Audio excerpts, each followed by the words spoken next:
What are some of the worst things to happen to Chuck E. Cheese workers?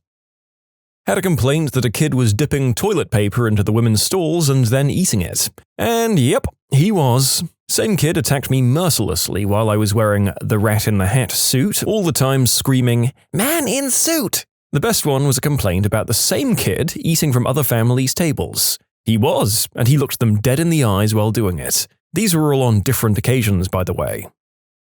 Hey sir, someone left a whole bunch of brownies in the sky crawl. They weren't brownies. Cleaning throw up out of the sky tubes. The smell was horrifying. Thank you, unnamed Chuck E. Cheese employee who saved naive, desperate for employment me by answering my question about employment with, "You don't want to work here. You're a hero." Anytime a kid threw up in the ball pit was an especially horrible day. There were several instances during the 6 years I'd worked there, but these times were quite memorable. There were two ways you could do this. A large, both sides opened cardboard box to cordon off the affected area, and saying it was a slow day and other kids weren't splashing all the balls around, we'd then put all of the cordon balls into a large netting bag so that we could gather them, take them outside, and they'd be sprayed off. Or there was the second way of cleaning. If the mess was all over the ball pit, then all of the balls had to be gathered, sprayed off, and the inside liner that held the balls had to be wiped down and cleaned. The only good thing about having to take all of them out was that you could find some pretty good stuff that happened to be in people's pockets and fell out, including money, pocket knives, and even rings. I worked at Chuck E. Cheese as my first job. On more than one occasion, kids went up into the sky netting, which was basically a bird nest made out of rope suspended in the air, and then they'd just empty their bowels on the poor souls below. After this happened a few times, we decided to move the carousel ride, which had a roof, under the bird nest, so at least it would just land on the roof and not someone's head and/or dinner. Yep, a kid I was training was leading me to a skee-ball machine that he just couldn't fix. He was probably 5 feet in front of me and walked under the net. All of a sudden, white stuff just fell and covered his head. Some little kid had stuck his face through the netting and just emptied down on him. I was set to go home right then, and his shift had just started. My boss was going to make him stay since I was going home. I told him to go home and shower, and I'd stay on till he got back. Surprisingly, he actually came back. Yeah, although I couldn't say I'd be surprised at him choosing to opt out, what I will say is that your compassion probably went a long way towards retaining him. We've probably all worked jobs that sucked but were made bearable by our co-workers, and it sounds like you were doing your part in making his time there marginally less awful, which is something. Former employee, I worked 6 months in high school. First one, a family racked up a $300 bill and tried to pay for it with food stamps, and the time two families got into a fight during their kid's birthday party and had to be escorted out by the police. I later found one of their weaves on the table. The third time I got kicked in the crotch while in the Chuck E. Cheese suit. I'm a girl and it still hurt. Another little girl asked me when the real Chuck was going to come out because I was too short to be the real Chucky. And finally, a mum wanted to show her kid that under the costume I was just a real person and asked if I'd take off Chucky's head to show her daughter. I did, and the kid got even more freaked out, thinking that the mouse had engulfed me. I've repressed a lot of the memories, but this is the ones I can remember. I worked at Charles Entertainment Cheese for nearly 2 years during high school and then again later for 1 more year. The worst parts always had to do with the parents, of course. The one that sticks out in my head is the most super drunk, very unattractive older woman who had just not quit hitting on me and then got way too handsy. It was just after I started.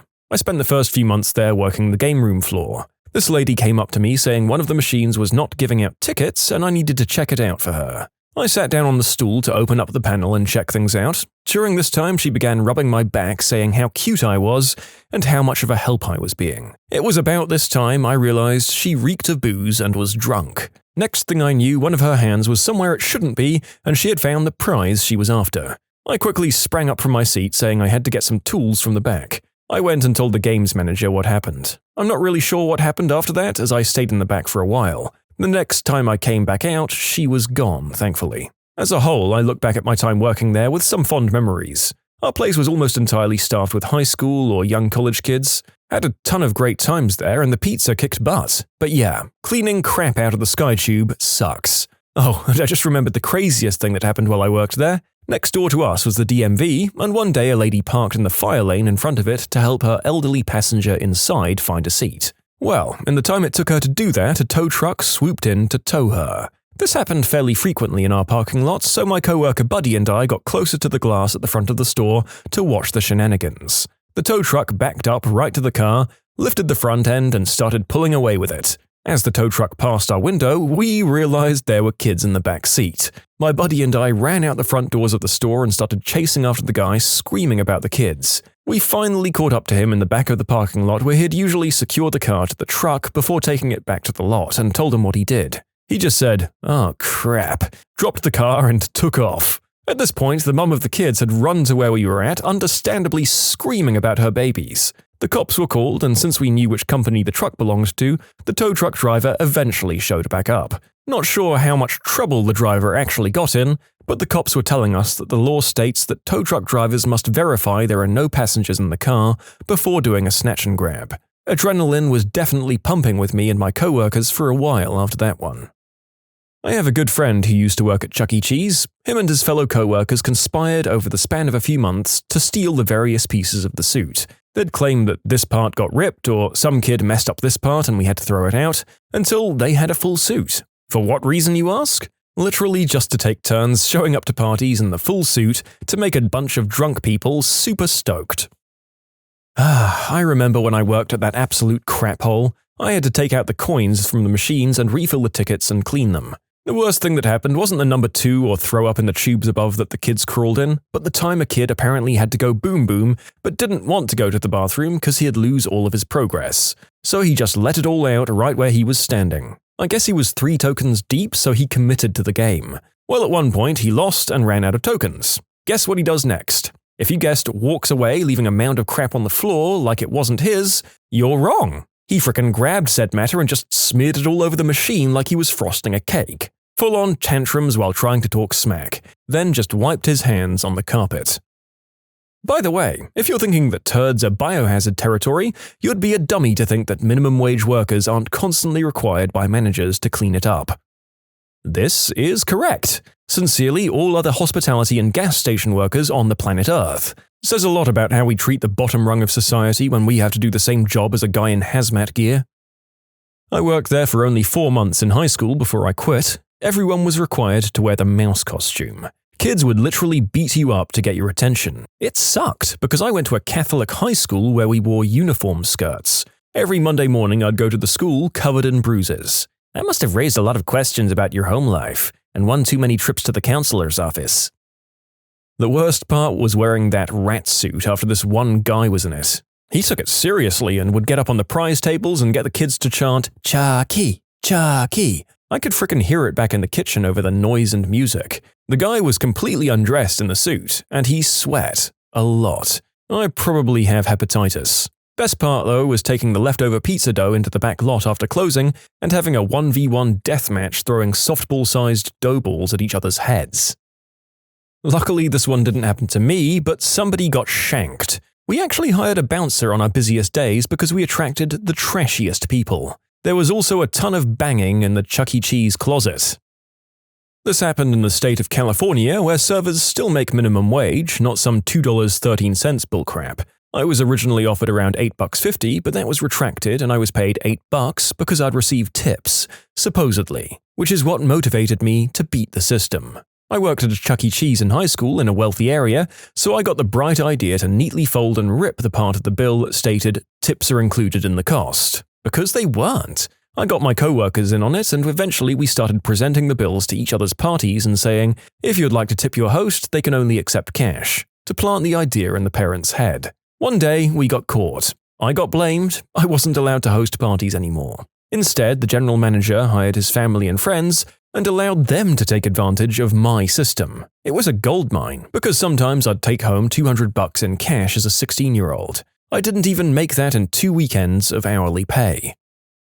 Not my story, but my dad's. This was decades ago. He worked as the man in the suit and all of his friends knew it. He had this one friend, we can call him Gene, who liked to take things over the top. He was working, and suddenly my dad hears a roar. He turns to see his buddy Gene sprinting at him full speed, no stop in sight. Boom! My dad is on the ground, head off, and the only thing heard was the screams of young children. My dad got fired that day. He told me that his boss thought it was a planned prank on the company, As much as my dad denied it, he couldn't keep himself from laughing. My dad was a known prankster anyways, so he just accepted it. You can submit your own stories to be featured here on the channel. The story submission link is in the description below. And if you want to listen to some vibey music in the background, check out easymode, also linked below, and subscribe.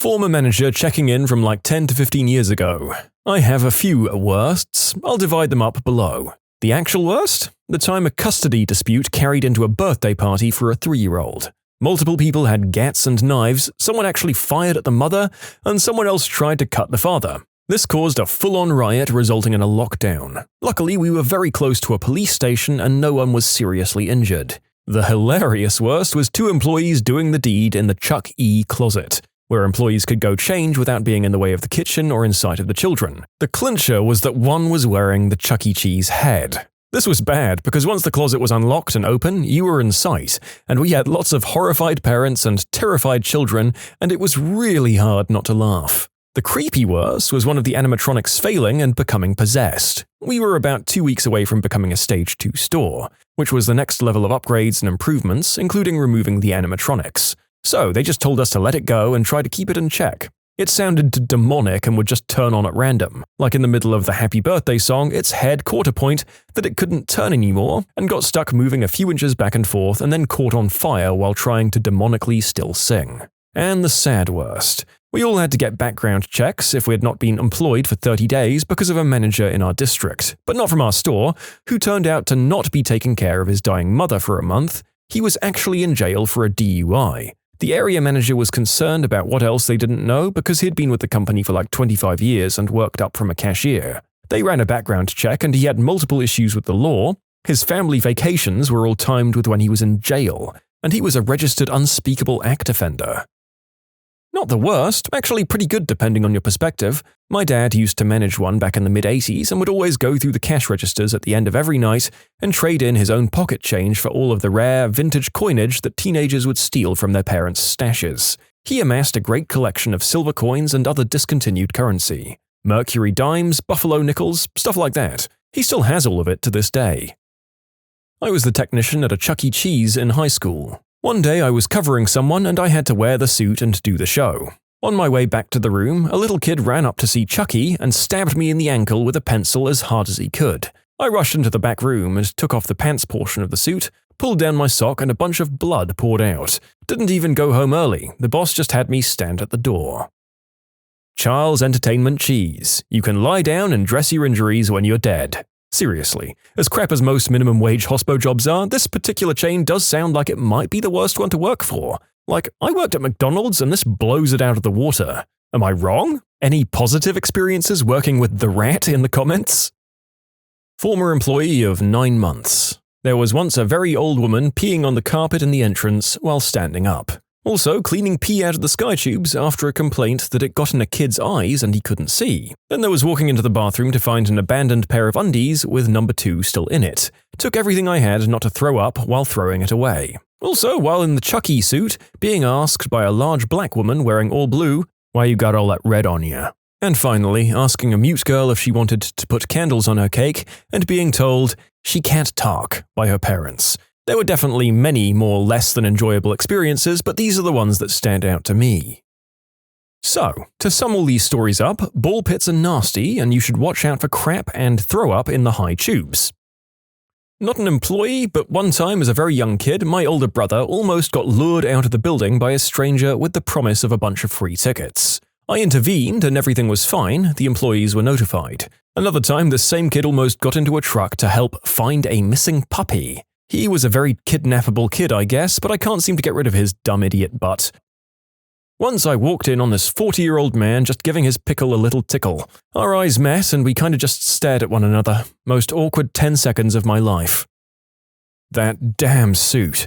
I was a game room technician. That part was awesome. I got to play games all day, fix coin jams. However, one day, before I was allowed to leave, they decided I had to wear the suit. This was 10 years ago, so it was before the redesign of Chuck E. Cheese. I'm 6 foot, and with the suits on, ears included, I was a giant. You can't really see in the damned thing. Anyways, they led me out into the main hall and I was basically lumbering around. It's this horrible experience because I couldn't see. I kept bumping into things. You'd think this would be the worst part, but nope. It was the kids I scared. They counted. I made 7 children break down, scream, and bawl their eyes out. I felt like crap for it. Wasn't much that I could do, though. It got better. I finally got to take the suit off and left. I was walking to my car and this family was leaving. Their little boy was crying. I figured it was due to having to leave. Nope. He was just wailing because Chuck E. Cheese terrified him. The mum goes, "I've had it. You need to straighten up already. If you don't, I'll take you back in and feed you to that giant mouse." Worst experience. Another time we had these sketchy guys come in and try to rob us right before close. Our manager, let's call him O, decided he wasn't going to call the cops and he'd handle it himself. So he runs back to the kitchen, grabs a pizza cutter, which is basically a giant curved machete. He was trying to be all sneaky and kind of hide it by keeping it close to his leg. We all thought we were about to get shot because he wanted to play hero. The guys ended up fleeing, after seeing him with a giant blade, but it was a pretty terrifying experience for a young high school kid. Having to wear that costume, it's probably one of the most degrading things I've ever had to do.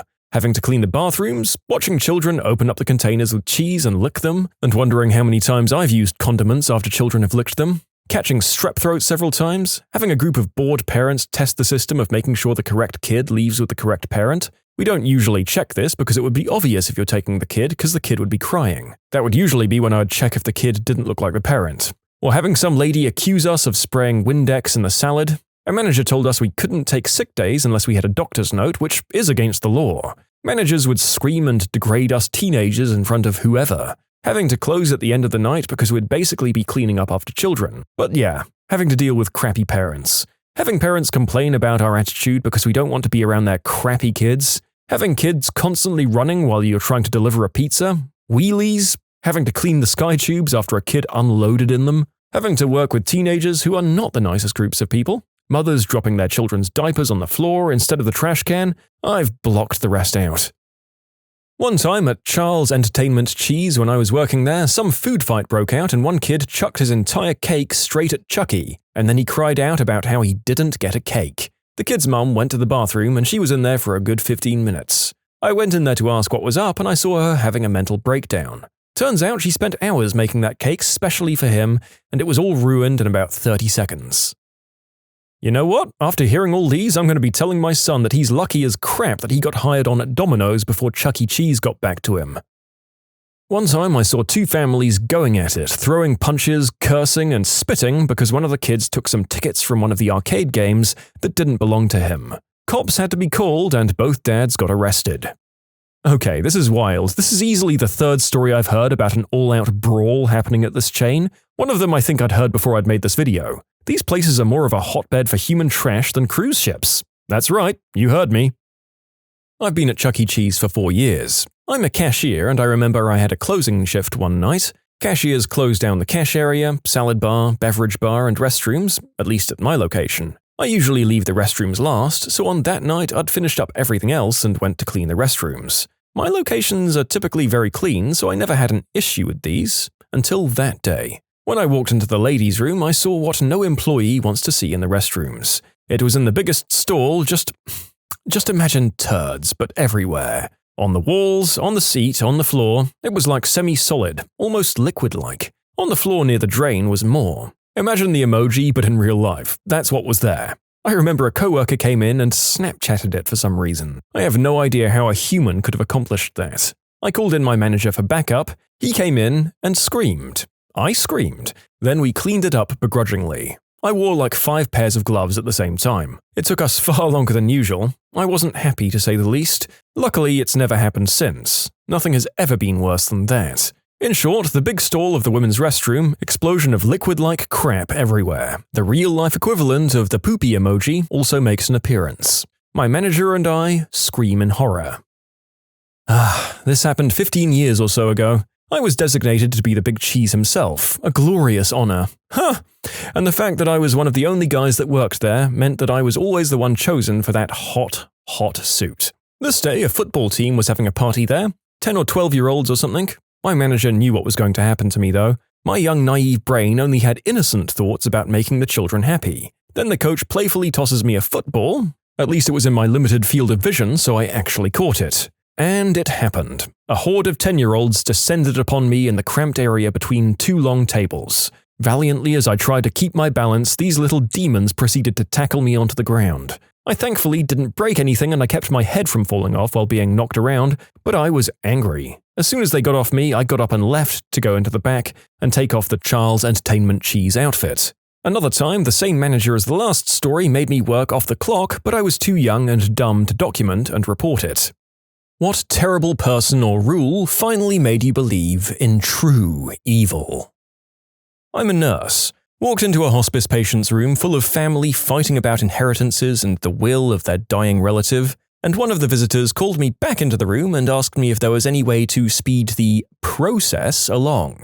She asked if things would go faster if they put a magnet over the patient's pacemaker in an effort to deactivate the device. She went on to explain that they were from out of town, they'd bought tickets to a live show, and were worried about missing it. Basically, it was taking too long for their family member to die and it was ruining their evening. All of this was within earshot of my super sweet patient. My blood was boiling. I'm not a gambler, so I don't know if these are all over the place, but the only time I've ever been in a casino, I saw a cash machine that would give you an instant second mortgage on your house. This was in Reno in 1989 at a family reunion. I stood there looking at it and realized I was standing in front of evil incarnate. Civil asset forfeiture. 25 grand was legally taken from my grandfather who has Alzheimer's but wasn't diagnosed at the time and couldn't tell the cops why he had that much money on him. It was to buy a new truck. He had forgotten. The cops just took the money and left without any charges being filed. We didn't find out until a year later when the cops sent a receipt of seizure to his house and we found it when we were cleaning. Couldn't do anything about it because the police department already spent the money. A company I used to work for went bust because the owner was staying sloppy drunk and gambling all the money away. He came in one Monday morning and told everyone to pack up their personal stuff and to just leave. I gave my notice a couple of months earlier and actually received my vacation pay and final paycheck. Nobody else got another dime and payday was supposed to be Wednesday for the last 2 weeks. I felt really bad for everyone except my piece of crap boss. He interviewed at my new company, and when they asked me about him, I suggested they not hire him. They didn't. A serial sewer relative of mine was at her best friend's funeral and was in the funeral procession when she just stopped her car suddenly. The parents of the recently deceased were in the car behind her and bumped her bumper from behind. And you know how slowly those processions drive. The woman sued the parents for back and neck injuries and won. The last postcard we got from this woman was a picture of her dancing it up in Greece. Her family won't even let her come to visit on their properties anymore for fear that she'd fall and sue them. What a piece of work. Yep, like we all know that these sorts of lawsuits in the US can happen because you guys don't have public healthcare, but my god, it's a system that lets some real monsters just litigate to exploit everyone. What a psychopath.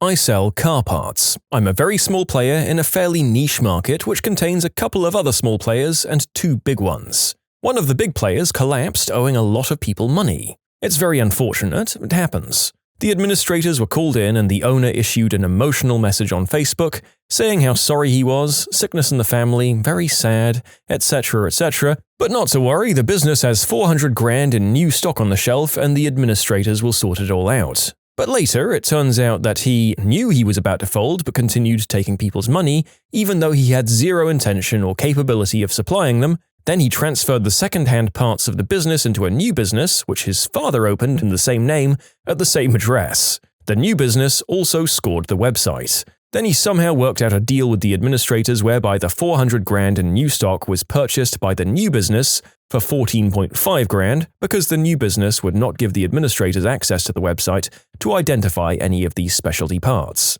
He apparently intends to go back into business, but since all the people he owes money to are going to get pennies on the dollar, it would be incredible if anyone trusts that family again.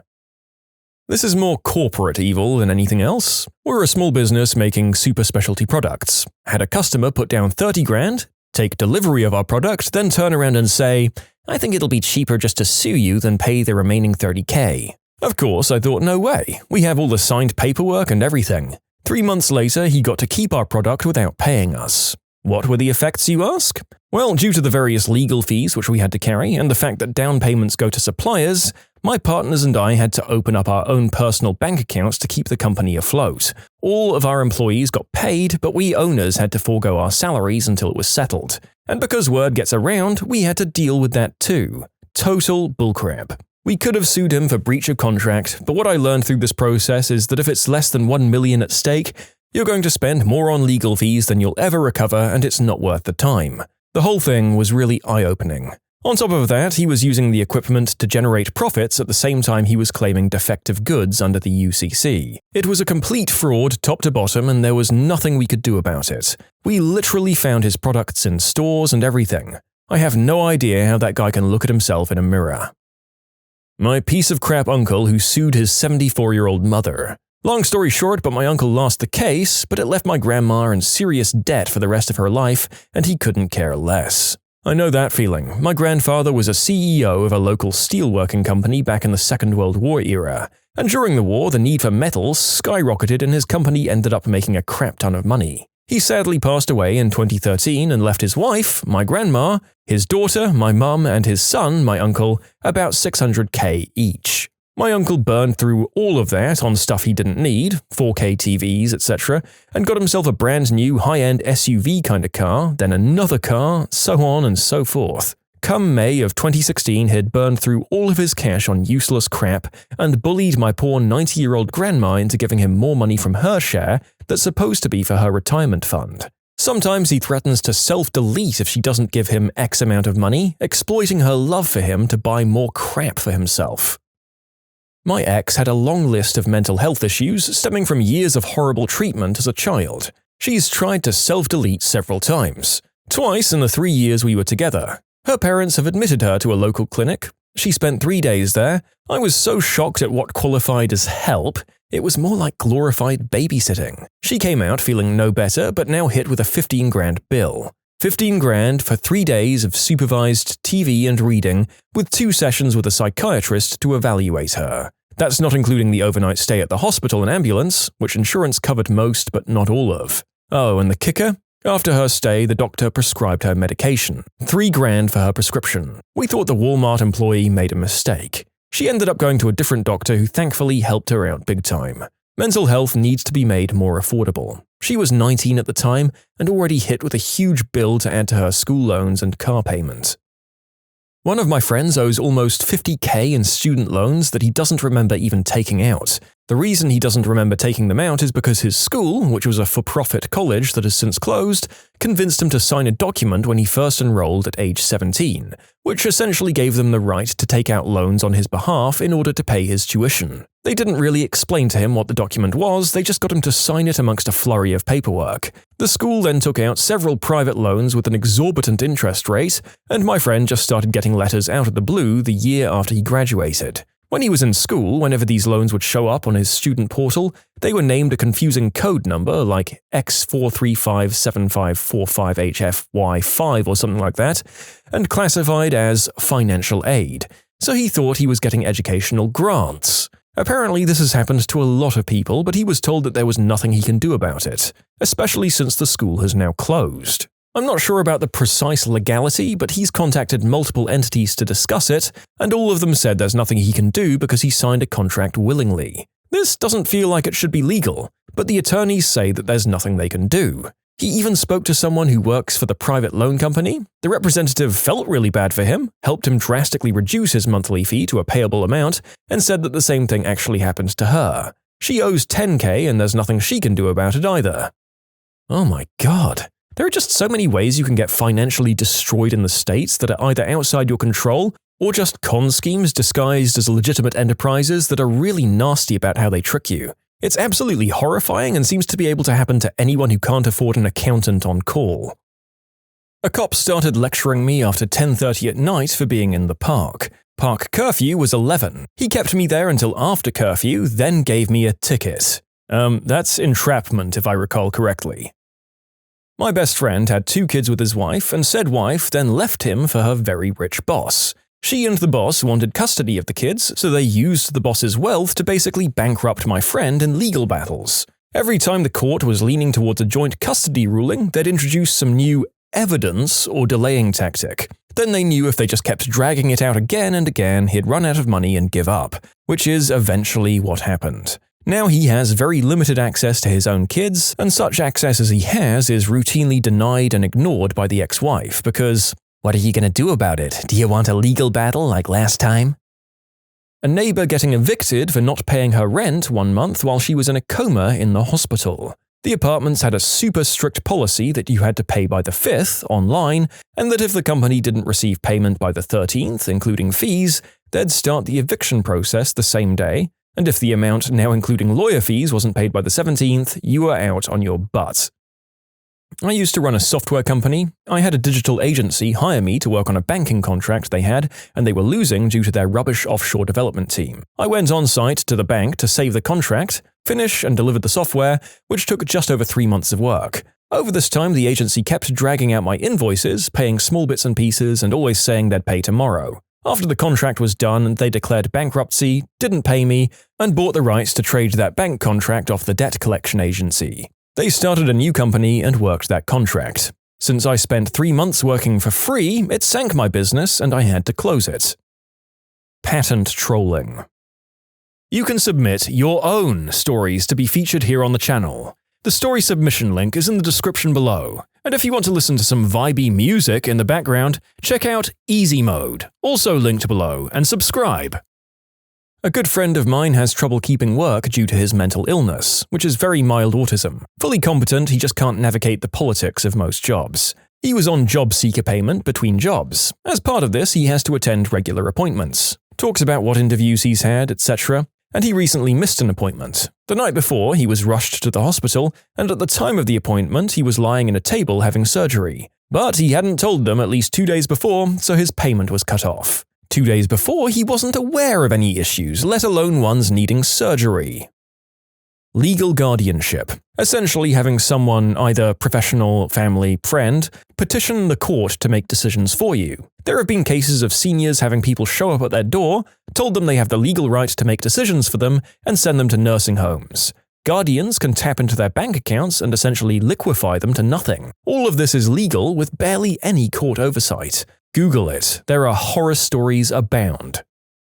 Not a personal experience, but extending copyright because you want to keep profiting off of stories that you didn't come up with. Now look, Disney does make some damn good movies, but they're a horrible corporation and have, because of their copyright madness, left a massive dent in the world. I get their desire to protect the mouse, I really do, but the fact that they're ensuring nothing will ever enter public domain again to do it is unacceptable. Ticketmaster's existence is proof of true evil. A buddy of mine had a court case, I showed up for moral support, and I saw the most racist bullcrap I've ever seen. The cop had pulled over 2 young black guys for no reason, pulled his weapon on them and yelled at them to get out of the car and walk backward toward his. He put them in cuffs on the back of his car, searched their car, found nothing, so he wrote them tickets for walking on the highway. That's what they were in court for. The man explained to the judge, "He forced us to walk on the highway, he was pointing a weapon at us." The judge found them guilty. It still makes my blood boil. Companies artificially raising the price of life-saving medicines just because they can. Bonus if they market it as a good thing for the people they're potentially killing. My buddy married this girl he met in college. He majored in comp sci, she did vocal performance. He earned a scholarship, she took out loans. They married, he paid off her loans, they had 2 kids, he bought a house, he was the sole breadwinner of the family, she stayed at home all day and watched the TV. She didn't clean, cook, or help him out in any way. Her family were jerks to him and pressured her to leave. She did. Now he pays massive amounts of child support and alimony. She lived off him for years and now he owes her money. Cops giving out cell phone driving tickets to little old ladies who don't even own cell phones because the cops have to meet ticket quotas. Yes, Your Honor, I did see her hold up a phone to her ear, I swear under oath. I was adjusting my hearing aid, Your Honor. I don't even own a cell phone. I'm on a very meager income and I can't afford one. Sure, you were adjusting your hearing aid. Fine stands. $350. Man, these are just getting more and more evil the further we go, huh? I'm not sure I want to proceed. What's absurd is how many judges are just approving the awful stuff that cops are entrapping people for. It's insane. What's their angle? NSF fees. You don't have enough money, so the bank charges you lots of money. Similarly, payday loans. It's really expensive to be poor. Repealing net neutrality. Whatever happened to California coming up with its own net neutrality laws? Did the federal government kill it, or did the leaders of the movement get covertly taken out themselves?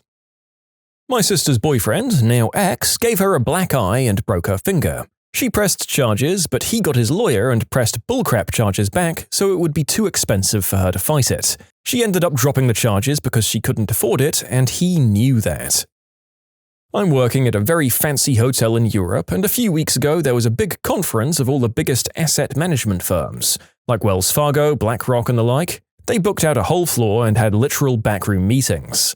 5 to 8 important guys from different companies would sit together in a locked, emptied-out hotel room for 30 minutes and do business. Remember, these are all supposed to be competitors. Only they could leave and enter. When one meeting was over, they'd mix up and meet again in a room to talk. This was happening in 20 rooms simultaneously for 3 days. They also had lots of ominous packages delivered to their rooms. I don't know what was going on exactly, but it was shady as all hell.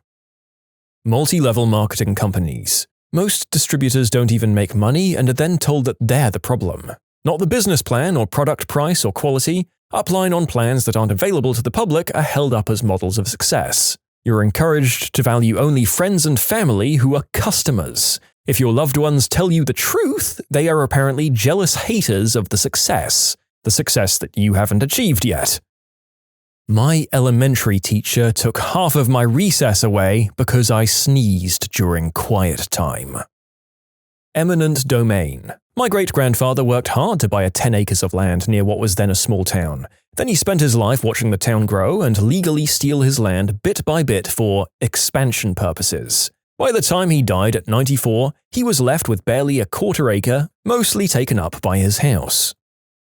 The Supreme Court in Brazil insists on doing this kind of stuff constantly. Last week, they were deciding if they'd release a lot of criminals arrested by the car wash operation because they don't like the operation cleaning Brazil from corruption. Then 2 justices voted in favor of releasing 23 criminals. One of them justified the vote by saying he was worried with the prisoner costs for the state, and the other one justified his vote by saying the jails had already got too many prisoners. The first one who was worried about how much a prisoner costs for the state was caught calling congressmen a few days earlier to force them to increase the salaries of the Supreme Court justices. By the way, there's a bill in Congress right now extinguishing all kinds of prison sentences for criminals in Brazil. They're doing this bill to save their butts because a new government was elected to start in 2019, and they fear that this new government will send them to jail for stuff they did over the preceding years.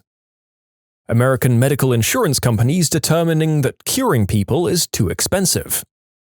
Insurance companies denying long-term acute care benefits to patients who paid extra to have said benefit. If you're a doctor and you work for insurance companies, you're a frickin' piece of crap and everything wrong with medicine, and you've sold your soul. No doctor who dedicated their education and life to medicine should ever choose to be in a position where they receive bonuses for saving on denied care. Ever. That's when you stop being a human and a benefit to mankind.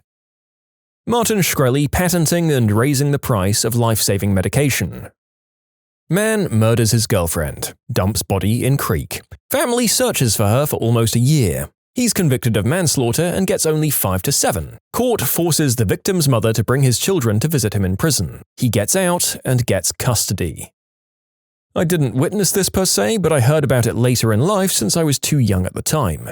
My father had started a cleaning business which was taking off. He'd clean carpets and do janitorial work in large industrial buildings. One of his biggest clients didn't pay him for a while and ended up owing upwards of 80 grand. My father then stopped working for them and kept insisting on getting his money. He stopped insisting after he showed up at the building one time and had a weapon pointed at his face. Apparently the building belonged to some mafia, and the guy who'd pulled a weapon on him said he'd kill him if he showed up again. My father proceeded to sue them, and they ended up winning after a long court battle because they obviously had the resources to afford amazing lawyers. My father then had to declare bankruptcy, sell the house, and ended up starting from zero again in an apartment building with my mum and I, 2 years old. This is mostly lawful evil, I guess, or illegal masquerading as lawful. I used to work for Quest, with a W, who were bought out by CenturyLink. A guy bought a no-frills landline for about $10, no long distance, no caller ID, no anything, just a landline. Why? Dial-up internet, of course. Only he failed. He called his ISP from his modem and left it on for an entire month. Turns out it was a long-distance number. He didn't know. What happened next was a 25 grand phone bill. Now, this is your average Joe working a regular job who has a tiny home. The guy has worked in an extra $10 into his budget so that he could have the internet. It's the little things in life. Only now he's drowning. He made 2 payments of $500 apiece to try to take care of his bill, but he'd never be able to pay the whole thing off. He called me begging and even crying for help. How the system worked is whoever waived anything took a penalty. It didn't matter if it was a mistake or legit, waiving anything gave the employee waiving a penalty. And it was a sales job. Not to mention that 25 grand couldn't be waived by anyone but upper management. Nobody was willing to waive his bill, even though he'd already paid $1,000 towards it. The fact is, the company wasn't out any money. The infrastructure was already in place, they would have made a profit on his just paying his monthly bill. But nope. The way the corporation saw it was that he owed money, and therefore, no matter how it would destroy his life, he had to pay it back. However, that wasn't the main motivation. The company could write off that loss as a loss, and as such, his defaulting on his debt is more valuable. What can you do?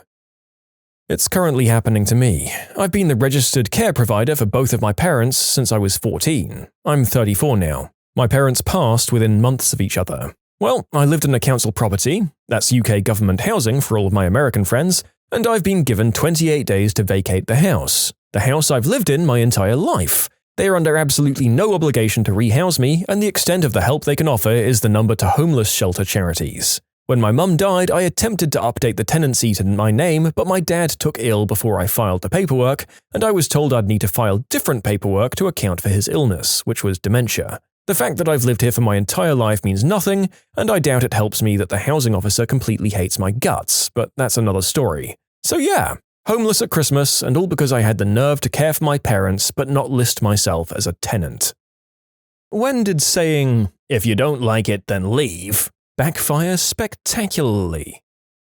A former industrial job I used to have said those words verbatim during an all-hands meeting. We were understaffed, underpaid, and overworked, and everyone knew it. Instead of the 2-to-1 ratio of 2 machines to 1 operator for safety reasons, we'd have 4, 6, or 8, because people were getting paid less than most retail jobs to bust their butts in some of the most disgusting work I've ever done. You would come home covered in moldy coolant, metal shavings, and stink. Machines started breaking down because they'd never shut them down to perform maintenance on them, so we'd often have massive problems, which of course meant even more overtime to make up for the broken machines, and people started quitting. Management's response was to tell us that they expected us to work harder, because they couldn't get more help in. One of my co-workers, who generally gave no Fs, asked in front of everyone in that room why they didn't try raising the bad wages and see if they could entice people that way. The response was, "We're not having that conversation right now. If you don't like it, you can quit." Oh, buddy, was that the wrong thing to say? As soon as word got out to the other shifts, what can only be called a frickin' exodus began. We lost half of each shift within the week. I stuck around for a couple more weeks until I had a conflict with my schooling at the time, since one of my classes got out about 30 minutes before my shift, 30 minutes away. So I warned them in advance that I might be a few minutes late one week, maybe. And I got told that I needed to decide, what's more important, your school or your job?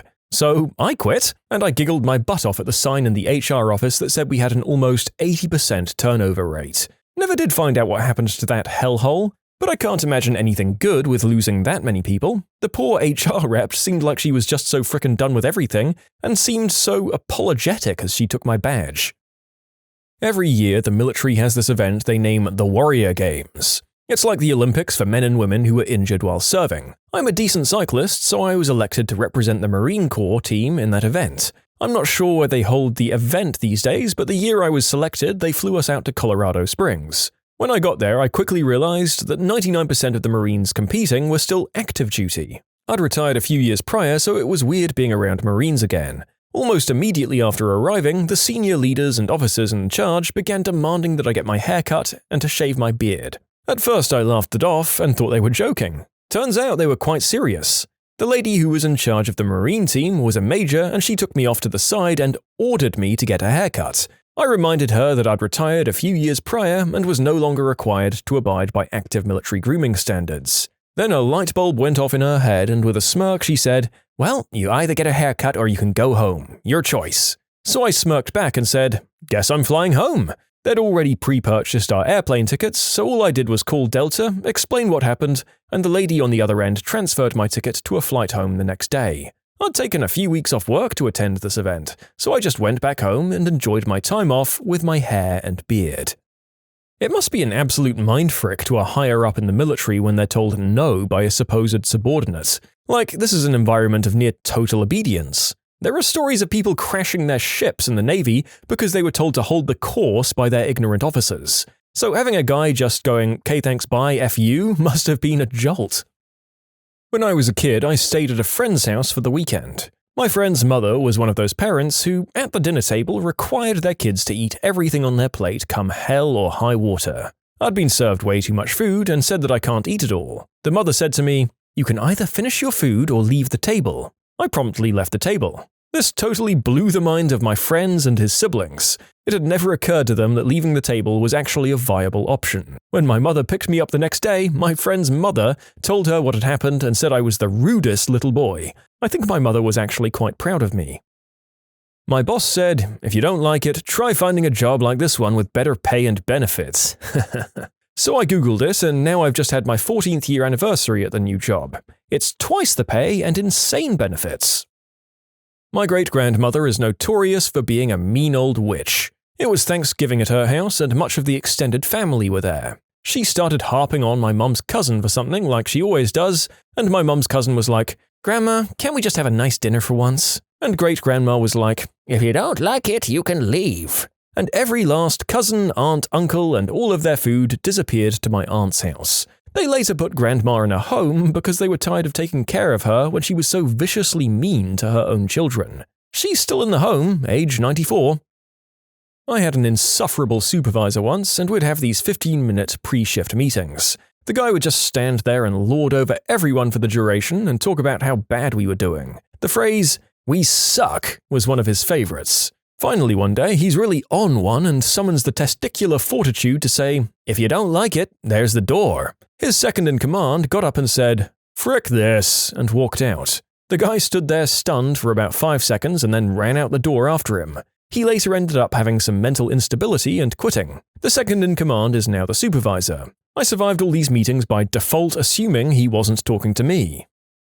My husband worked at a really toxic job for a while. As staff got fired or quit, they weren't replaced to cut costs, and instead the remaining 2 employees were worked to death. Finally, the owner, who was a crappy boss and terrible businessman, called a meeting with the 2 to try and force an attitude adjustment. The employees tried to be constructive and talk about things they saw that needed to be improved upon to make things work better, and of course, this egotistical jerk owner wouldn't have it. He told them that if they couldn't handle the expectations, then they were free to leave. So they did. Both of them left immediately and never set foot in the store again. I don't think the owner was expecting that at all. He expected them to grovel and beg to keep their jobs and thank him for the opportunity to work 70-hour weeks under his tyrannical rule. My husband called me after that meeting and was so upset he could hardly tell me what had happened. He was terrified. He was so sure I'd be angry at him for quitting his job when we weren't really in a position that I could support us. I wasn't mad at all. I was proud of him for not taking the crap that was being doled out to him and doing what was best for his mental health. He's a damn good man and he deserved better. Back in the mid-90s, a coworker was under a great deal of stress. He was performing a low-skill role in a high-skill industry during tremendous crunch that was very important to the company. Entry-level stuff. More a job that's a stepping stone than a career. Despite that, he was an integral member of the team with institutional knowledge and background that couldn't be replaced overnight. Actually, it couldn't be replaced at all, as it turns out. During a team meeting to go over status, progress, and stuff, he asked our boss for some help as he was overwhelmed and simply couldn't keep up anymore. The boss said, "If you can't handle, there's the door." The guy just stood up and without a single word he walked right out. The boss ended up having to do his job until completion of the initiative. My sister had a habit of picking fights with people, and when it wasn't going her way, she'd tell them she was removing them from her life. She's done it to boyfriends, longtime friends, sorority sisters, and she's done it to me twice. The first time I rolled my eyes because she's younger than me. After the second time, my sister told me, "I'm removing you from my life, you're toxic," and unfriended me and told the family I was toxic. In reality, I just wasn't letting her be toxic, selfish, and under the influence of whatever she was on with, to me, my spouse, and my kids. So naturally, she decided it was a good idea to threaten us. I said, okay, fine. Per her usual routine, after a few weeks she came around and wanted to pretend she'd never said the things she said. I didn't respond. She claimed it was all a joke and she had a right to be in my kids' lives. I haven't spoken to her in 2 years. I honestly don't miss her drama, and it was the best decision for my family. It highlighted how bad the generational dysfunction was in my family and how it was expected to just overlook bad behavior and people please for everyone else's comfort. I realized that I didn't want my kids to repeat that cycle. I vowed to always put them first. I'm not popular in my wider family right now, but I've never been happier, and this was the first year I got to enjoy holidays without having panic attacks or dread. When someone walks out of your life, let them. Nobody has a right to be in kids' lives. I don't even think all parents deserve to be in their kids' lives if they behave badly enough. I don't really have any mad aunts, but I know they're a whole thing, and most people that have them would leap at the chance to never see them again. I worked at a Thai restaurant. The owner's daughter, who was manager, left town for a couple of weeks, and we realized once she left that she was stealing our tips and tipping us out way less than herself for over a year of working there with her. When she got back, we confronted her at the end of the night during her shift, since she refused to meet with us in an official group meeting, and the 4 of us servers called her out. She said, "If you don't like it, then get out or sue me." We were all 18 to 20 years old and didn't really know what to do, so 3 of us quit on the spot in that moment and walked out the door. I'll never forget the look on her face. My lecturer wanted us to have an extra class online after the exams because we'd missed a lesson during the semester. We asked him if he could at least move it to the afternoon, but he insisted it be at 9 a.m. So everyone logged into Classroom, but only 2 people were answering his questions. He then decided to take the register and everyone was present. Then he said, "I'm not forcing anyone to be here. If you don't want to participate in the lesson, go." Everyone logged out immediately except for me because I'd gone to the bathroom, and when I came back I found him calling for my name. He later logged out and sent me the PowerPoint for the lesson.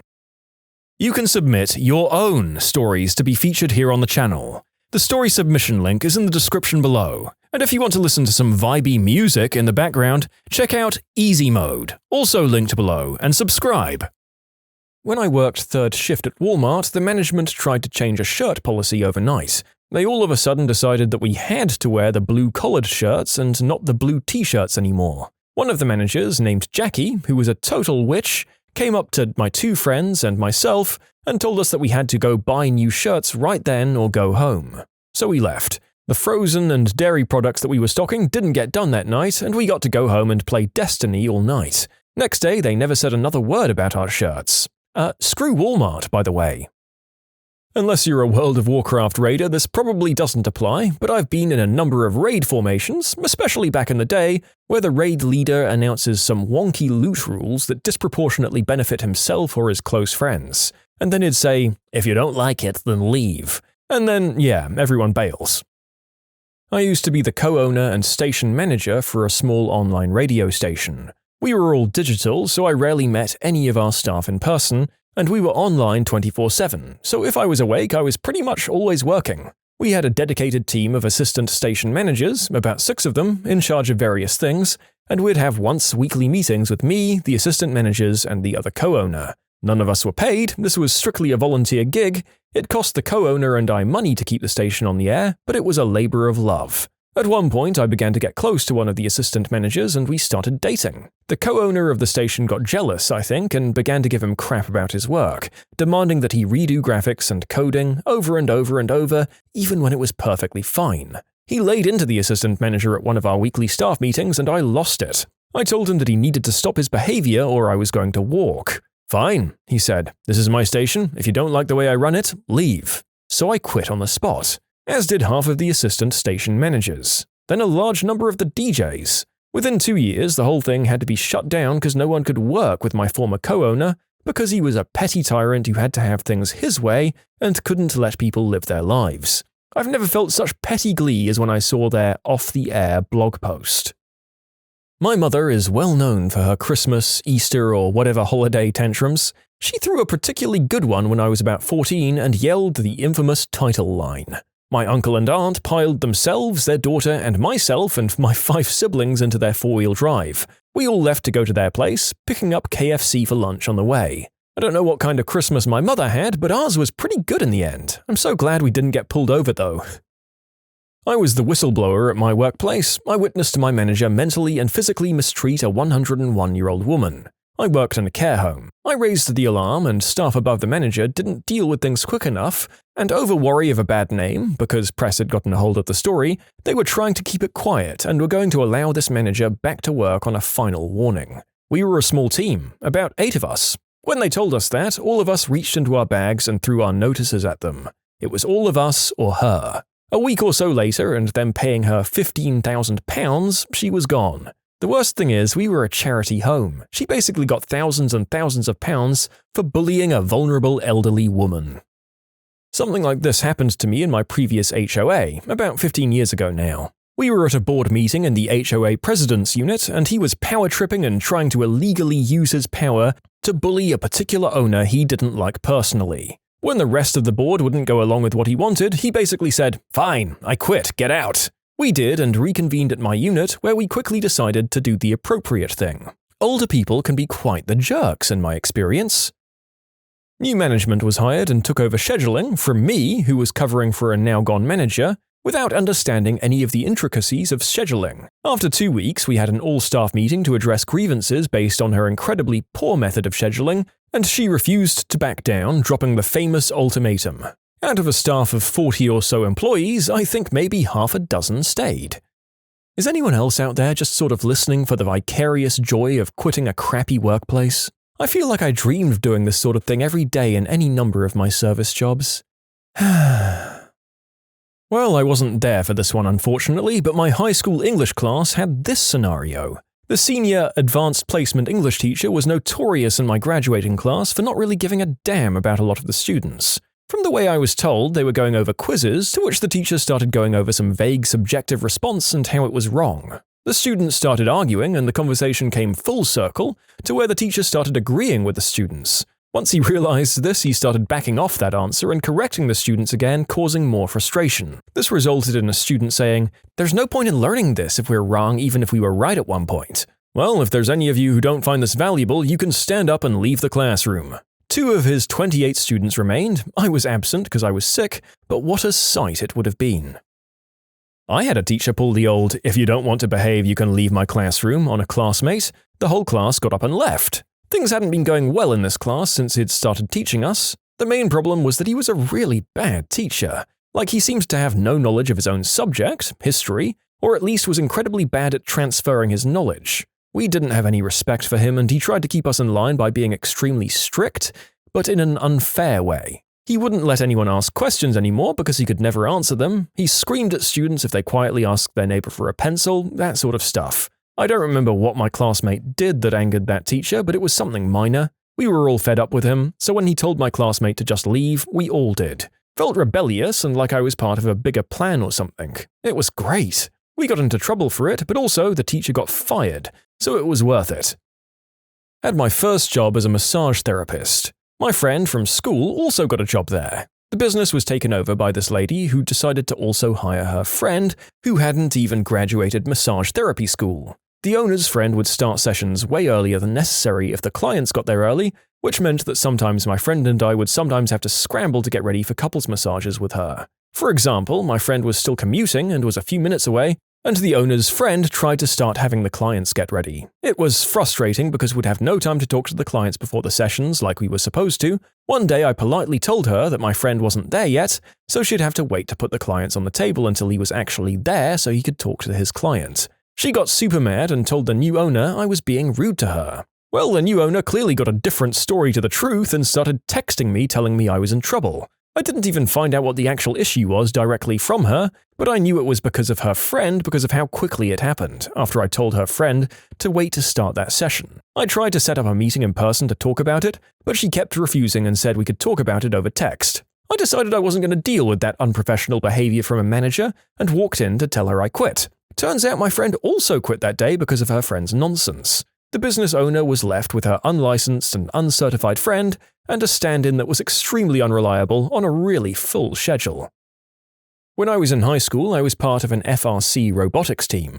The coach decided that nobody who missed a practice during the last week of the season would be allowed to attend the tournaments. Of course, the band class had a mandatory concert during one of the meetings. so when I brought up that I wouldn't skip the graded band concert, the coach gave the ultimatum. About a third of the team got up and left, including all of the captains. The coach backed out of that really quick. At an off-campus college party, the host, a tenor voice major in the music department, started playing Wagner and Verdi operas at full blast. When those attending asked him to play something else that they'd all like, he said, "You all need to learn to like opera. If you won't give it a fair try, you can always just leave." And with that, everyone left. Grade 8 language arts class. To preface this, I was never an aggressive student, and generally the teacher's pet. The person who, if a teacher was away for the day, would be tasked in their notes to the sub to be able to assist and give them directions. 25-odd years ago, shortly after the definitive tragic school weapon tragedy at the end of the 90s. This context is critical to the story. Middle of nowhere, Alberta, a small country school. So our regular teacher was out for the day and had left a note directing the sub to ask me if she had questions about what had been covered. The sub comes in, reads notes, and opens the teacher's weekly planner. Then begins writing our words for the weekly spelling test on the board, except she opened the wrong week. Instead of the current week, she had opened the prior week. At this point, being the goody two-shoes that I was, and much to my classmates' dismay, although our teacher would have corrected us when she was back, so it wouldn't have helped them anyway, I raised my hand and politely informed her that I believed she'd gotten the page wrong, as we'd previously covered this material. What happened next I couldn't make up. She lost it, started ranting about how teens in general and me specifically were a danger to her, how she didn't know who were her friends and her enemies in the class. We'd never had this sub before, by the way. How she had every right to fear for her life. She then capped it off by saying she was the teacher, and if we wanted to think in her classroom, well, there was the door, we were welcome to leave. I was never a popular child, as you can imagine, so I wasn't really expecting one of the popular kids, and my sometimes bully, to stand up collectively with everyone else, pull me to my feet, and have everyone walk out. Now, I mentioned above that we attended a small country school. There was no place to go, so we just sat in the hallway until the principal came down to chew us out for not being in class. The sub was gone by the start of the next period, and the principal taught the rest of our teachers' classes that day. When did a surprise party result in disaster? In high school, I was responsible for keeping a friend busy while her parents set everything up at their house for the party. We get back to her house, all lights are off, she walks in the door and announces, "Oh, I have to take a huge dump." The lights turn on. Surprise! Embarrassment ensues. The person we were throwing the 63rd birthday party for was coming back from a trip with his wife, and we, 50 or more people, were in the backyard with all of the decorations set up and food. His wife texted us when they were 5 minutes away, and we all gathered to the fence gate where they'd enter. The fence was about 7 feet tall, so you couldn't see anything over it. When they entered, we all yelled, "Surprise!" and his face looked like he was about to sneeze, but instead he was having a stroke and ended up in hospital for the evening. The food was good, though. A girl I was dating in high school set up a surprise birthday party for me, but chose not to invite most of my good friends because she didn't like them. Well, they caught wind of this party and took me out for some drinks instead as their own birthday surprise. This was before cell phones, so she didn't really have a way to get in touch with me to make up a reason to get me back to her house. Halfway through the night, one of them spills the whole story, and I decide it's wise to make a rather late appearance. It was very awkward walking into a room full of her drunken friends with her crying in the bathroom, needless to say. My friend's birthday, thrown by his wife, he was recovering from a horrible car accident and was on crutches and horse-sized doses of Vicodin. He walks in and everyone yells, "Surprise!" And he slowly turns, looks at everyone in a doped-out state, and walks right back out without saying a word. One time, my mum told me that we were running low on funds, so we couldn't have a birthday party, and that the best we could do was take me to McDonald's with my friend. We'll call him Jack. We get to Jack's house, and Mum tells me that he's out at his pool. I walk over to the gate outside, and 20 people jump out and are all like, "Surprise!" I'm confused as all heck. I walk over to Jack and ask him if he's ready to go to McDonald's, and my mum had to pull me off to the side and explain it was a surprise birthday party. I'm not a smart man. Well, you know how sometimes people can be so dumb that it's sort of adorable? This is one of those moments, I feel. Good thing your mum was here to help you navigate this societal minefield. My friends, family, and co-workers planned a surprise party for me at my house.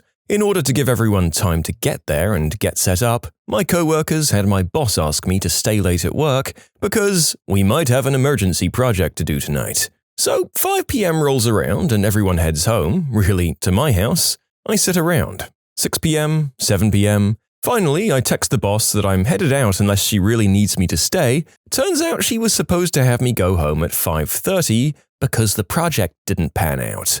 Since I figure my evening is shot anyway, I head to the grocery store, pick up the dry cleaning, drop off the recycling, among all my other chores. I walk into my door between 8:45 and 9 p.m. to find all of my friends, family, and co-workers drunk in my house. They were all a bit out of it to muster a coordinated surprise, but I figured it out. I ended up having a blast anyway.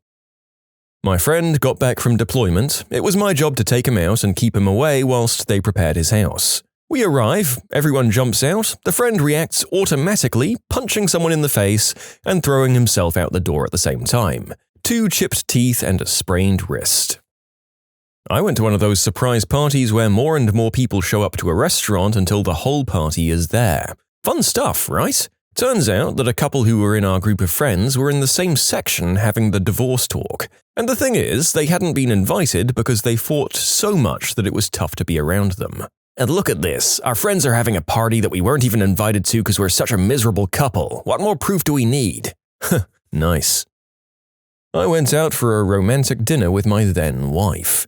She was being unusually flirty, showing a whole bunch more chest than usual, went to the restroom, brings back undies in her handbag and gives them to me, says she couldn't wait to get home, etc., etc. So we arrive back home. She tells me to meet in the basement where we have our entertainment room and TV while she changes into something for the evening. Well, needless to say, I'm rigid as hell. Go down the stairs, start taking off my pants.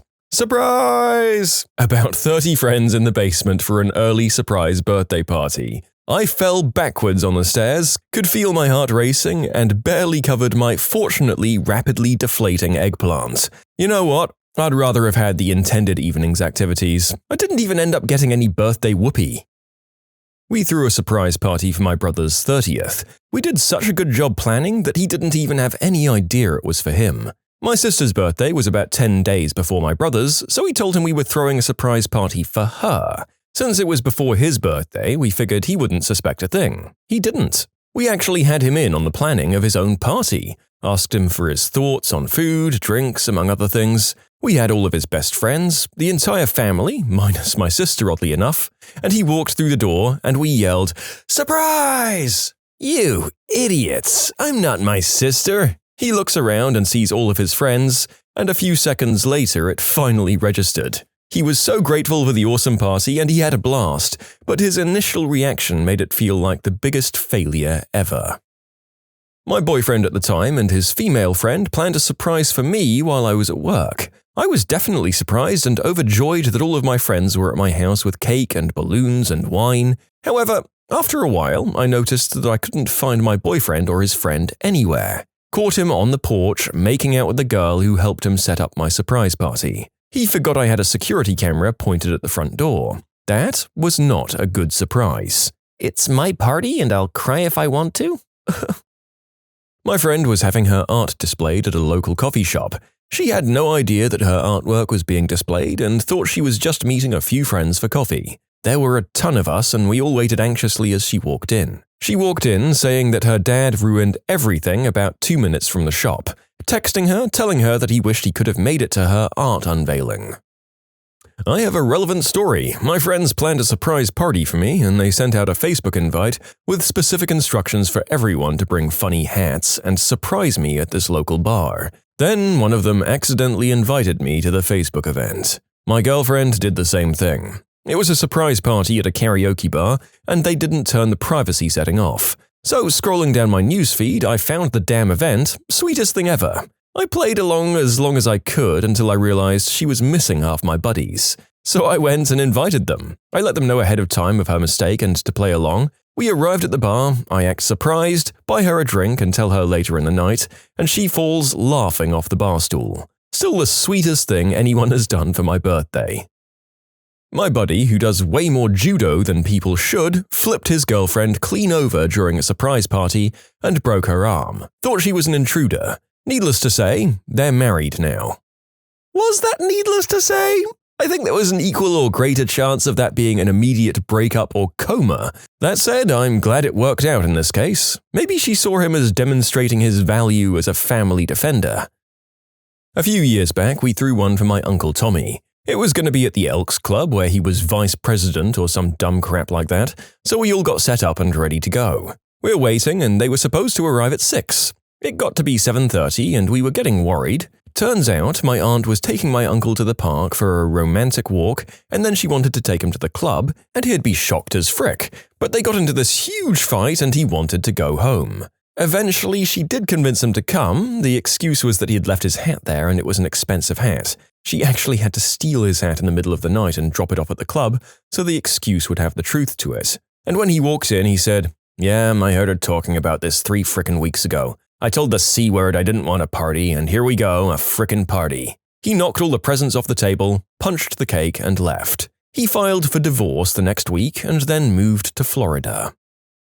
One of my friend's girlfriends was throwing him a surprise party at his house and invited a bunch of us. An hour or two beforehand, someone posted on her Facebook wall, "Hey, what time does the party start again?" Needless to say, the birthday boy wasn't very surprised, but at least we all had a good time.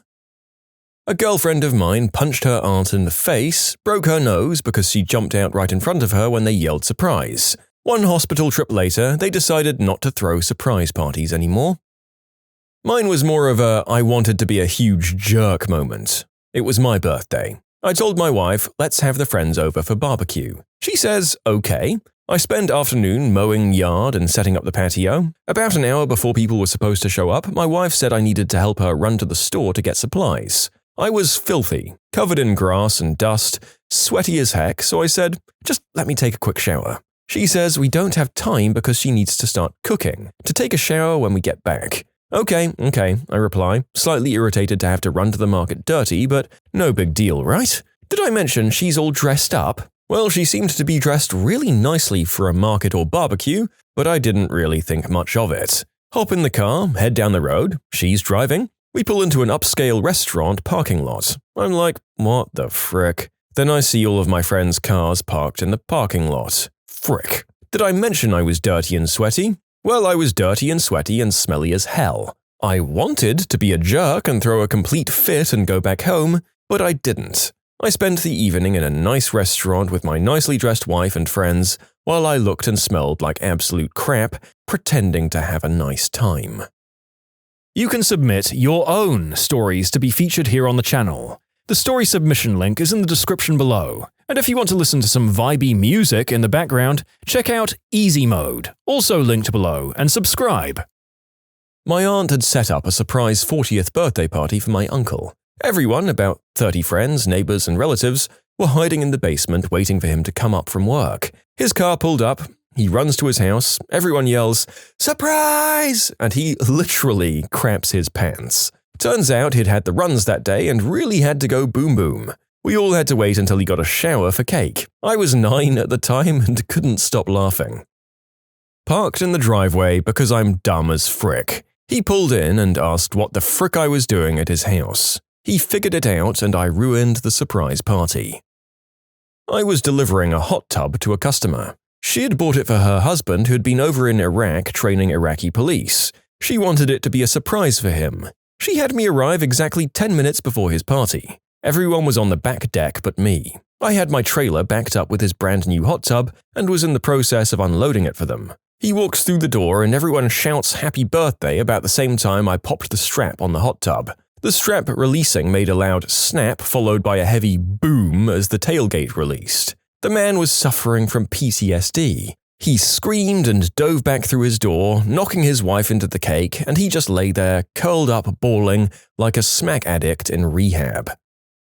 My buddy's girlfriend threw him one at his apartment the day before his birthday. Everyone got in their places when we saw him pull up, waited and waited, then looked out the parking lot to see why he hadn't come in yet. He was getting a down-under kiss by some other girl in his car. Then it got awkward. When I was a DJ, the wife had planned a 45th birthday surprise for her husband. They'd rented a banquet hall, a lot of food, maybe about 150 people. The husband walked in, people yelled surprise, and he got this shocked look on his face and went off on his wife, accusing her of cheating and so on. "If you can hold this kind of secret from me, then who knows what else you're doing behind my back." There was a big commotion after that. I packed up and left. There was no further party. My younger sister decided she wanted a surprise party for her birthday, so she went ahead and planned it all herself. Cake, balloons, everything. The best part was the reveal. She walked into where everyone was waiting for her early and shouted, "Surprise!" I think whether or not she's a complete narcissist on the level of Lucille Bluth kind of rests on how old this kid was. If she was like under 13, this is just a cute silly kid thing. If she's your younger adult sister, then it's a bit nuts. A buddy of mine set up a surprise party for his fiancée. She thought he was off to another state for a week for work. He came back early on her birthday and set up a huge surprise party for her at home. She usually gets home at like 6 p.m. from work, and it was already like 7 p.m.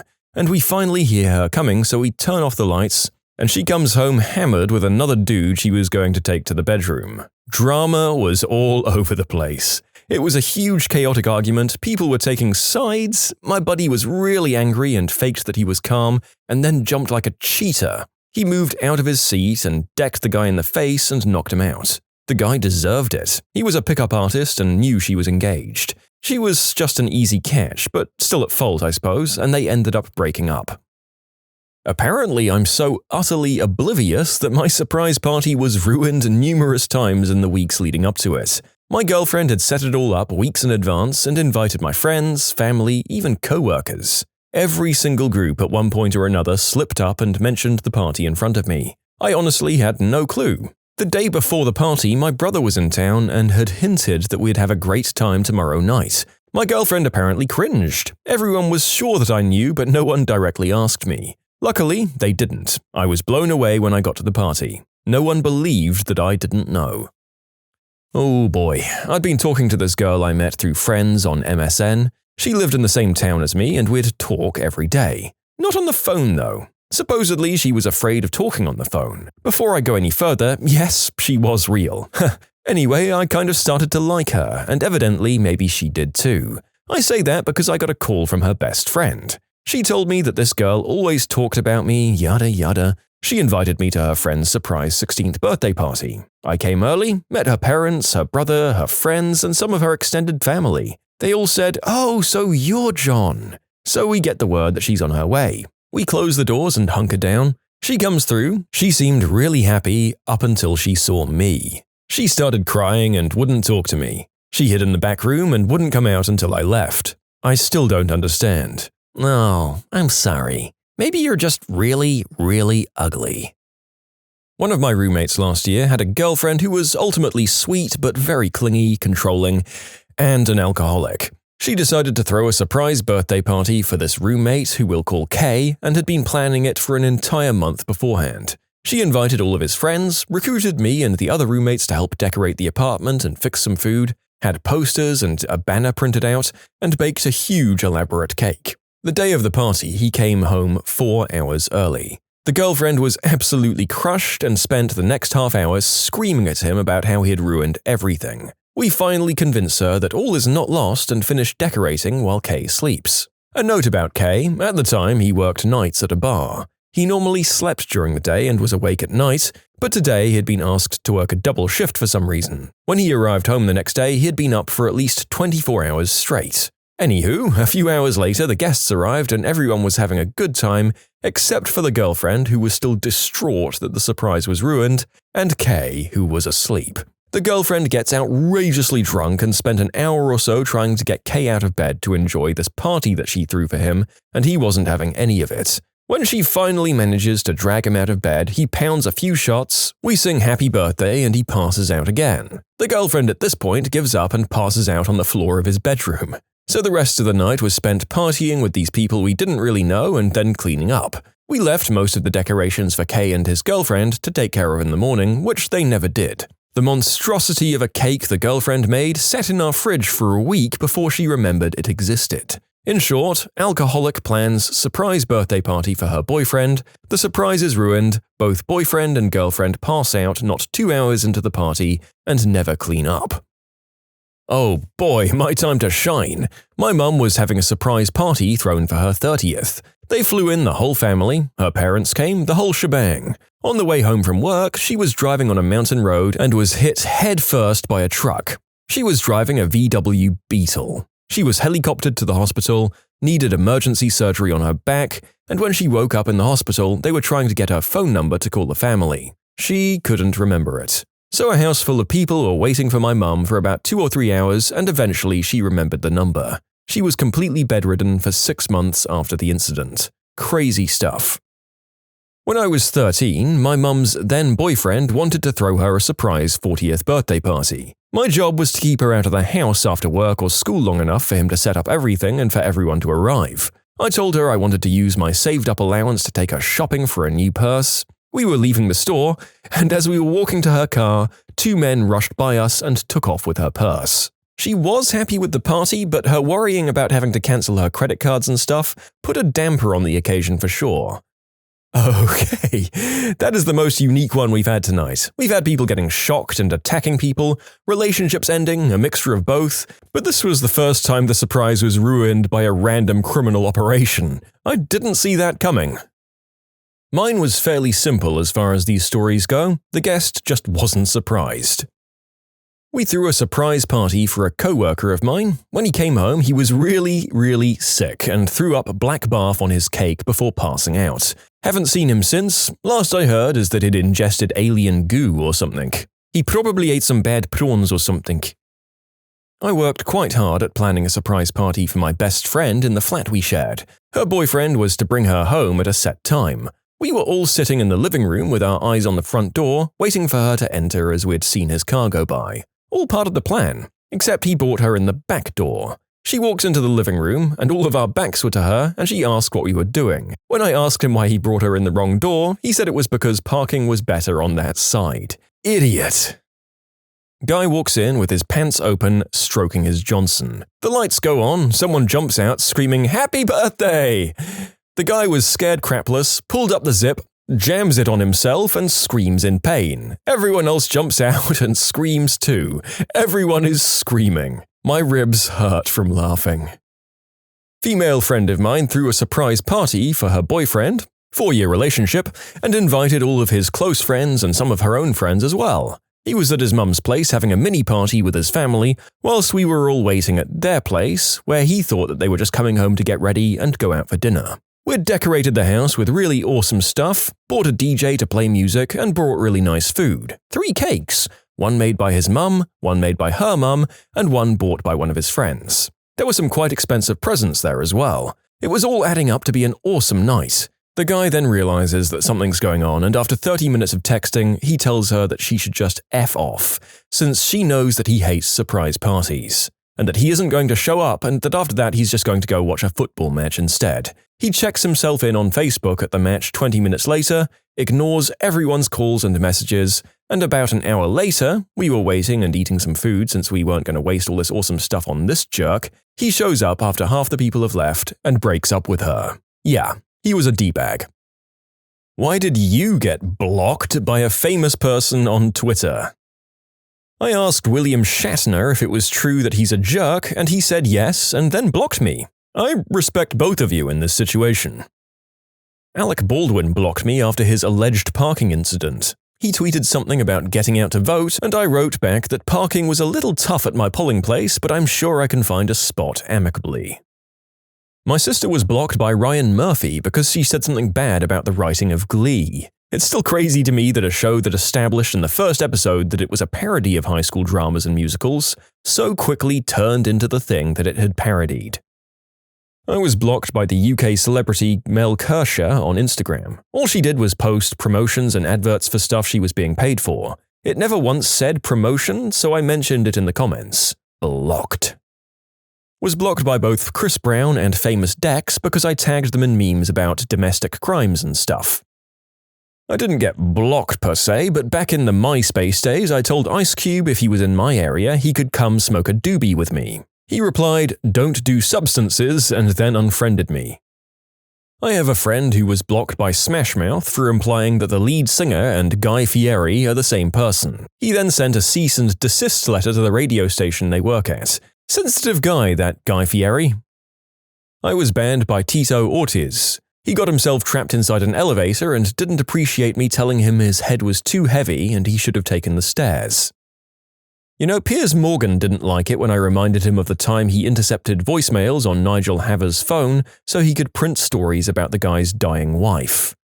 Oh, Piers Morgan. You know, I think if we ever get enough money and ink to release a fully illustrated dictionary, we should have his picture printed as the definition of the word slimy. Every story I hear about that man has made me detest him just a little bit more. My friend got blocked by Dr. Phil on Instagram because she commented "Daddy" on one of his posts. I'm blocked by Tyler Oakley, the YouTuber, because in 7th grade I tweeted, "I don't even like Tyler Oakley," and I'm guessing he searched his own name and blocked me. My sister got blocked by him because she tweeted something about him not having a career anymore. I was blocked by Dolly Parton after I asked if she was related to the Dalai Lama. I was blocked by Dan Schneider back when iCarly was still on air for criticizing a blog post he made. I never even liked that guy, even though his shows were my childhood. I was heavily involved in the fandom for his shows, mostly Drake and Josh and iCarly back in the LiveJournal days. He made a LiveJournal account and started posting in the communities, and everyone freaked out. He was essentially forced out and made a blog on WordPress or something instead. Great shows? Creepy dude. I'm an attorney and consulted with someone who wanted to sue Twitter after they banned her account from comments to LeBron James. Boy, was she mad. Calvin Harris blocked me and I still have no idea why. I've never even tweeted him or tweeted about him. I asked Sean Price to block me, so he replied, "Done," and then blocked me. Rest in peace, Sean Price. I, along with half of Australia, have been blocked by Will Wheaton. Apparently he used a block list after arguing with some Australian columnist or journalist and blocked everyone who follows her. I was blocked by AVXRY because he was calling someone toxic, and I proceeded to link him a 20-minute video compilation of him being toxic. He's a Fortnite streamer who has a reputation of being toxic, in case you didn't know. I got blocked by North Korea's state news Twitter, which was the only Twitter North Korea had at the time, because I mentioned that Kim Jong-il was the dictator with the best fashion sense. Kurt Schilling blocked me for congratulating him on making the Hall of Fame. Blocked by Mike Doty, who's a musician and former frontman of a band in the 90s and noughties called Soul Coughing. The band broke up and most of the members hate him, so he's really bitter about soul coughing songs. He did a lot of substances too, so I think soul coughing in general brings up a lot of bad memories. He tweeted that he was reminiscing and listening to soul coughing songs and how they were all crap. I replied and just mentioned that I had really fond memories of rocking out to soul coughing while I was working at Subway in high school. And he replied asking me if I wanted him to feel differently. Weird response, but I replied again and said something to the effect of, "Oh, absolutely not. You feel how you feel and that's fine. I'm just pointing out that people tend to be their own worst critics." I was blocked. No crap, like 2 months later the guy released an album of him covering soul coughing songs solo. It was so dumb. The guy owes 90% of his fanbase to the success of soul coughing, and when he went solo he covered their stuff all the time. It bummed me out because I was a big fan and just wanted to be supportive. Blocked by E.L. James for questioning her book's authenticity and portrayal of the alternative bedroom culture. Blocked by Kirstie Alley for questioning Scientology. E.L. James is terrible. She has the audacity to send her lawyers after writers who are putting out works that are, quote, derivative of the 50 Shades of Grey series, which she is absolutely milking dry, when the only reason her series exists is because she so blatantly plagiarized Twilight. I never thought I'd stand up for Stephenie Meyer, but E.L. James did her so wrong. My cousin was blocked by Drake after commenting on one of his Insta posts, "Why do you write songs about women not wanting you when you're exactly the kind of man women should avoid?" I got blocked by Taylor Swift by tweeting her a picture of me 35 times. "Oh, she was okay with 34, but you crossed the line with 35. Somehow I was blocked by Marlee Matlin. I'm a big fan of hers, so I thought that was strange. I noticed when I saw I wasn't following her, and thought I was, so I followed again and it wouldn't allow it. Eventually, I tweeted at her agent or publicist or something and asked her about it. I never got a response, but she did end up unblocking me. Not Twitter, but I got blocked on Instagram by then Patriots receiver Brandon LaFell in 2015 for commenting, "Brandon the Ball LaFell out of my hands." I was blocked by Bill Cosby for tweeting at him, "Block me if you committed the unspeakable act against all those women." Deadmau5 blocked me when I called him Skrillex and asked him to DJ my 8-year-old son's birthday party. I mean, why would you block someone for that? I honestly think I would have been delighted by the viciousness of that one. When someone with that big of a following feels sore enough to block one of the untold millions writing to them on social media, it has to be a devastating burn to them personally, right? Oh boy. Recently, I was blocked on a Facebook page of a UK company. The company stole the art of a small Canadian artist and used it for their company name and logo. When called out on it by the artist herself, they said she must be confused as they have an XO after the name. Side-by-side comparison of the original and the logo are exact. When she asked again that they stop using it, they threatened to sue her for slander. Myself and others found their Facebook page and called them out for stealing art. Blocked. Girl Gang Liverpool is their name. Pretty crappy of them since they're supposed to be a makeup company run by women, celebrating and uplifting other women, and they steal art from a female artist. Coors' Twitter account banned me because I wrote how grateful I was to them to be able to drink a bowl of Coors Light each morning on my drive to work. This is pretty funny. Jenny McCarthy tweeted out an open-ended question about what people look for in their ideal romantic partner. I responded, "Someone who believes in vaccination," and blocked. A guy got blocked by Colgate for tweeting them, "You know, it's teeth paste."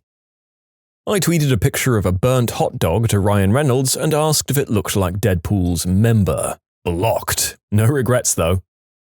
Mark S. Brownlee was blocked by Gal Gadot because he noticed that she used an iPhone to tweet about how good Huawei phones are. For a while, I'd use Snapchat to face swap myself with Trump and do my impression of him.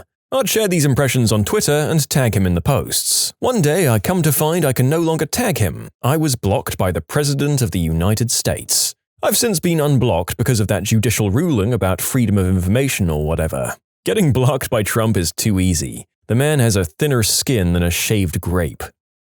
I got blocked on Twitter by Myers Leonard, the backup PF for the Portland Trailblazers, for telling him he was a waste of cap space. Then I sent him the screenshot of me being blocked by him to him on Instagram, saying it was nice that he finally got a block this year. I mean, my mum rarely uses Twitter other than to tweet the museums, and she wrote something about an art piece which Kanye West hearted. She blocked him. I got blocked by Alex Jones when I responded to one of his tweets attacking one of the Parkland kids with, "Why are you so obsessed with these kids when you can't even see your own?" Freshman year of college, when we all hopped on Twitter, I still had a regular phone, not a smart one, I guess. Anywho, I usually browsed via the web and mostly followed people I knew and actually interacted with. I opted for the text version of Twitter, since I wouldn't always have my laptop on me and the phone browser was garbage. I ended up following a few celebrities somewhere along the line, and I decided to unfollow Marlon Wayans as he had a fair number of tweets going out that I just didn't find amusing. The way text Twitter worked is that you could text the number after you had set it up and it'd tweet for you. You could also give it little codes like the AD at the front for a direct message. I thought I could just tell it to unfollow Marlon Wayans by writing "Stop at Marlon Wayans" and a few other variations of that. Unwittingly, they did go out as tweets and he saw them. I wish he'd just blocked me, but no, he roasted my avatar, and, well, we know how the internet works. I had to stay off Twitter for a while after that. My old roommate got blocked by Amy Schumer when he tweeted that he didn't think her Netflix special was very funny. That's all it took. You can submit your own stories to be featured here on the channel. The story submission link is in the description below. And if you want to listen to some vibey music in the background, check out easymode, also linked below, and subscribe. CJ Nitkowski mocked a lot of, quote, nerds for critiquing Buck Showalter on his decision not to use Zach Britton in the late 2016 AL wildcard game. He kept making comments about how Buck knew more, then the spreadsheets, how these guys never played, and when the O's lost, I quoted one of his tweets from the night with a comment along the lines of, "Buck sure knew best," and he blocked me instantly. I got blocked by Jenny McCarthy for replying something positive about vaccinations. How dare you challenge my beliefs with knowledge and science? Not what you asked for, in fact, the complete opposite.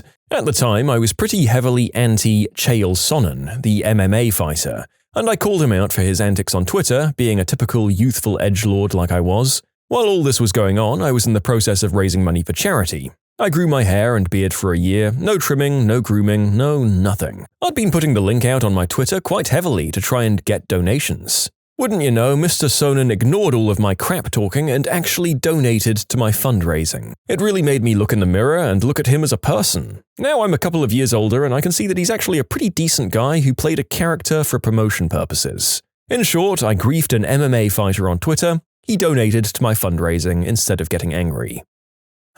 You know, it's nice to see some sort of reflection from these people once they've grown up a bit. And he may not have even been aware of your devastating roasts, to be honest. I don't follow MMA fighters, but they always seem to have a disproportionate amount of wealth and success and followings to what I expect.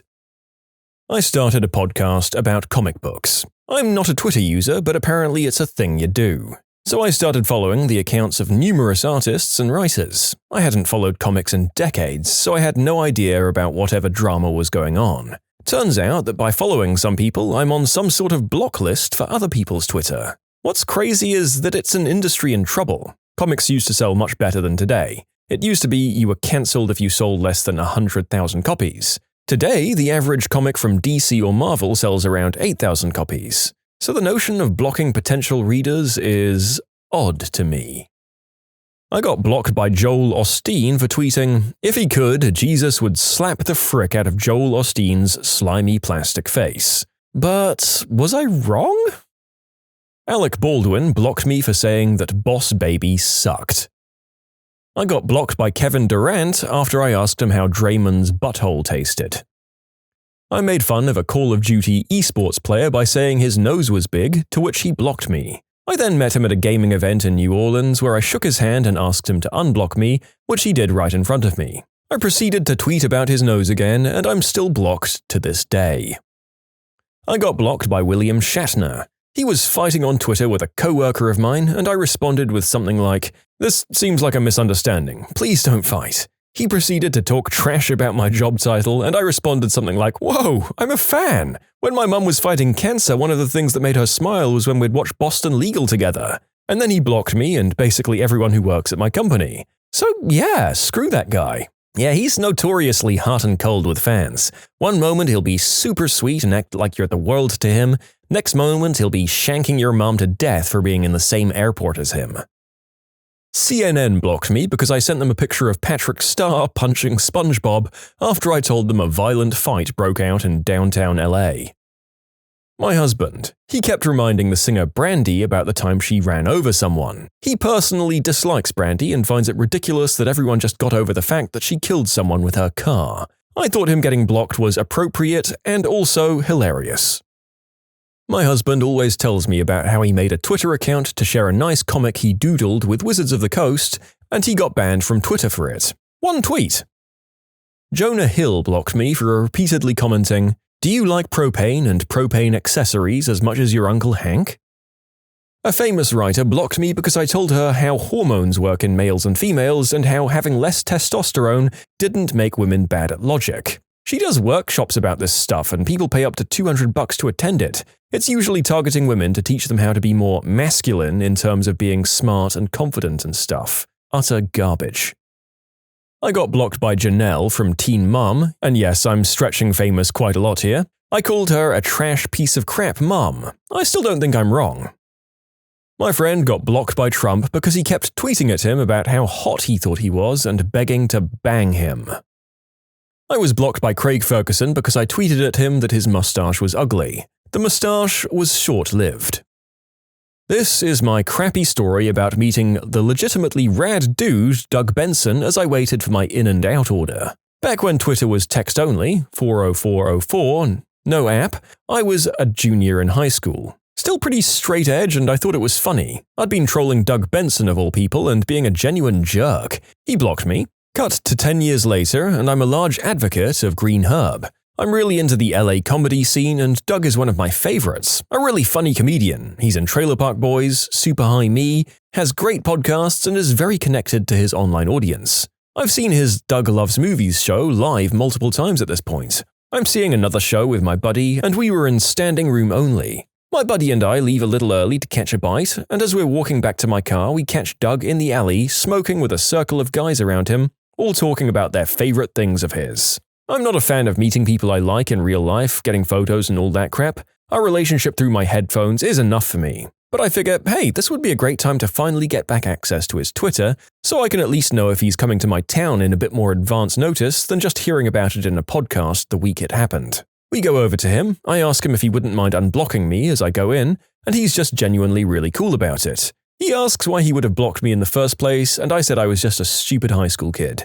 He unblocks me, and as he's clicking through, he passes me the doobie. He, my buddy, and I smoke it out for a minute and we shoot the crap with him.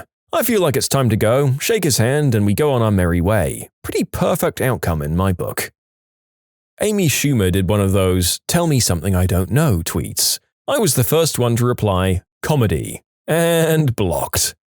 Man, you guys do not like Amy Schumer, do you? The narrator has made it to his 30s without ever seeing a full piece of any of her comedy or movies, but surely she doesn't deserve as much hate as some of the other people we're hearing about here. I called out Vinod Khosla, a horrible billionaire who tried to keep people off his California beachfront property. This was unsuccessful, as the beaches of California are public, so he took it all the way to the Supreme Court, trying to use bizarre legal arguments that could have stripped everyone in the country of these gorgeous and awesome public beaches. When he saw a photo of traffic in LA during Thanksgiving and spun some bullcrap venture capitalist Silicon Valley D-bag disruptor yarn about how this could all be better with autonomous pods traveling on fixed routes, I said, "Oh, you mean like public transit? Will it be truly public, or do you keep those you don't like off it like you struggle to deny public beach access?" He blocked me. Oh, and he lost the case. Public beach access is still a thing, and he has to let every smelly beach bum onto his beach. Good riddance, and F you, you butthole.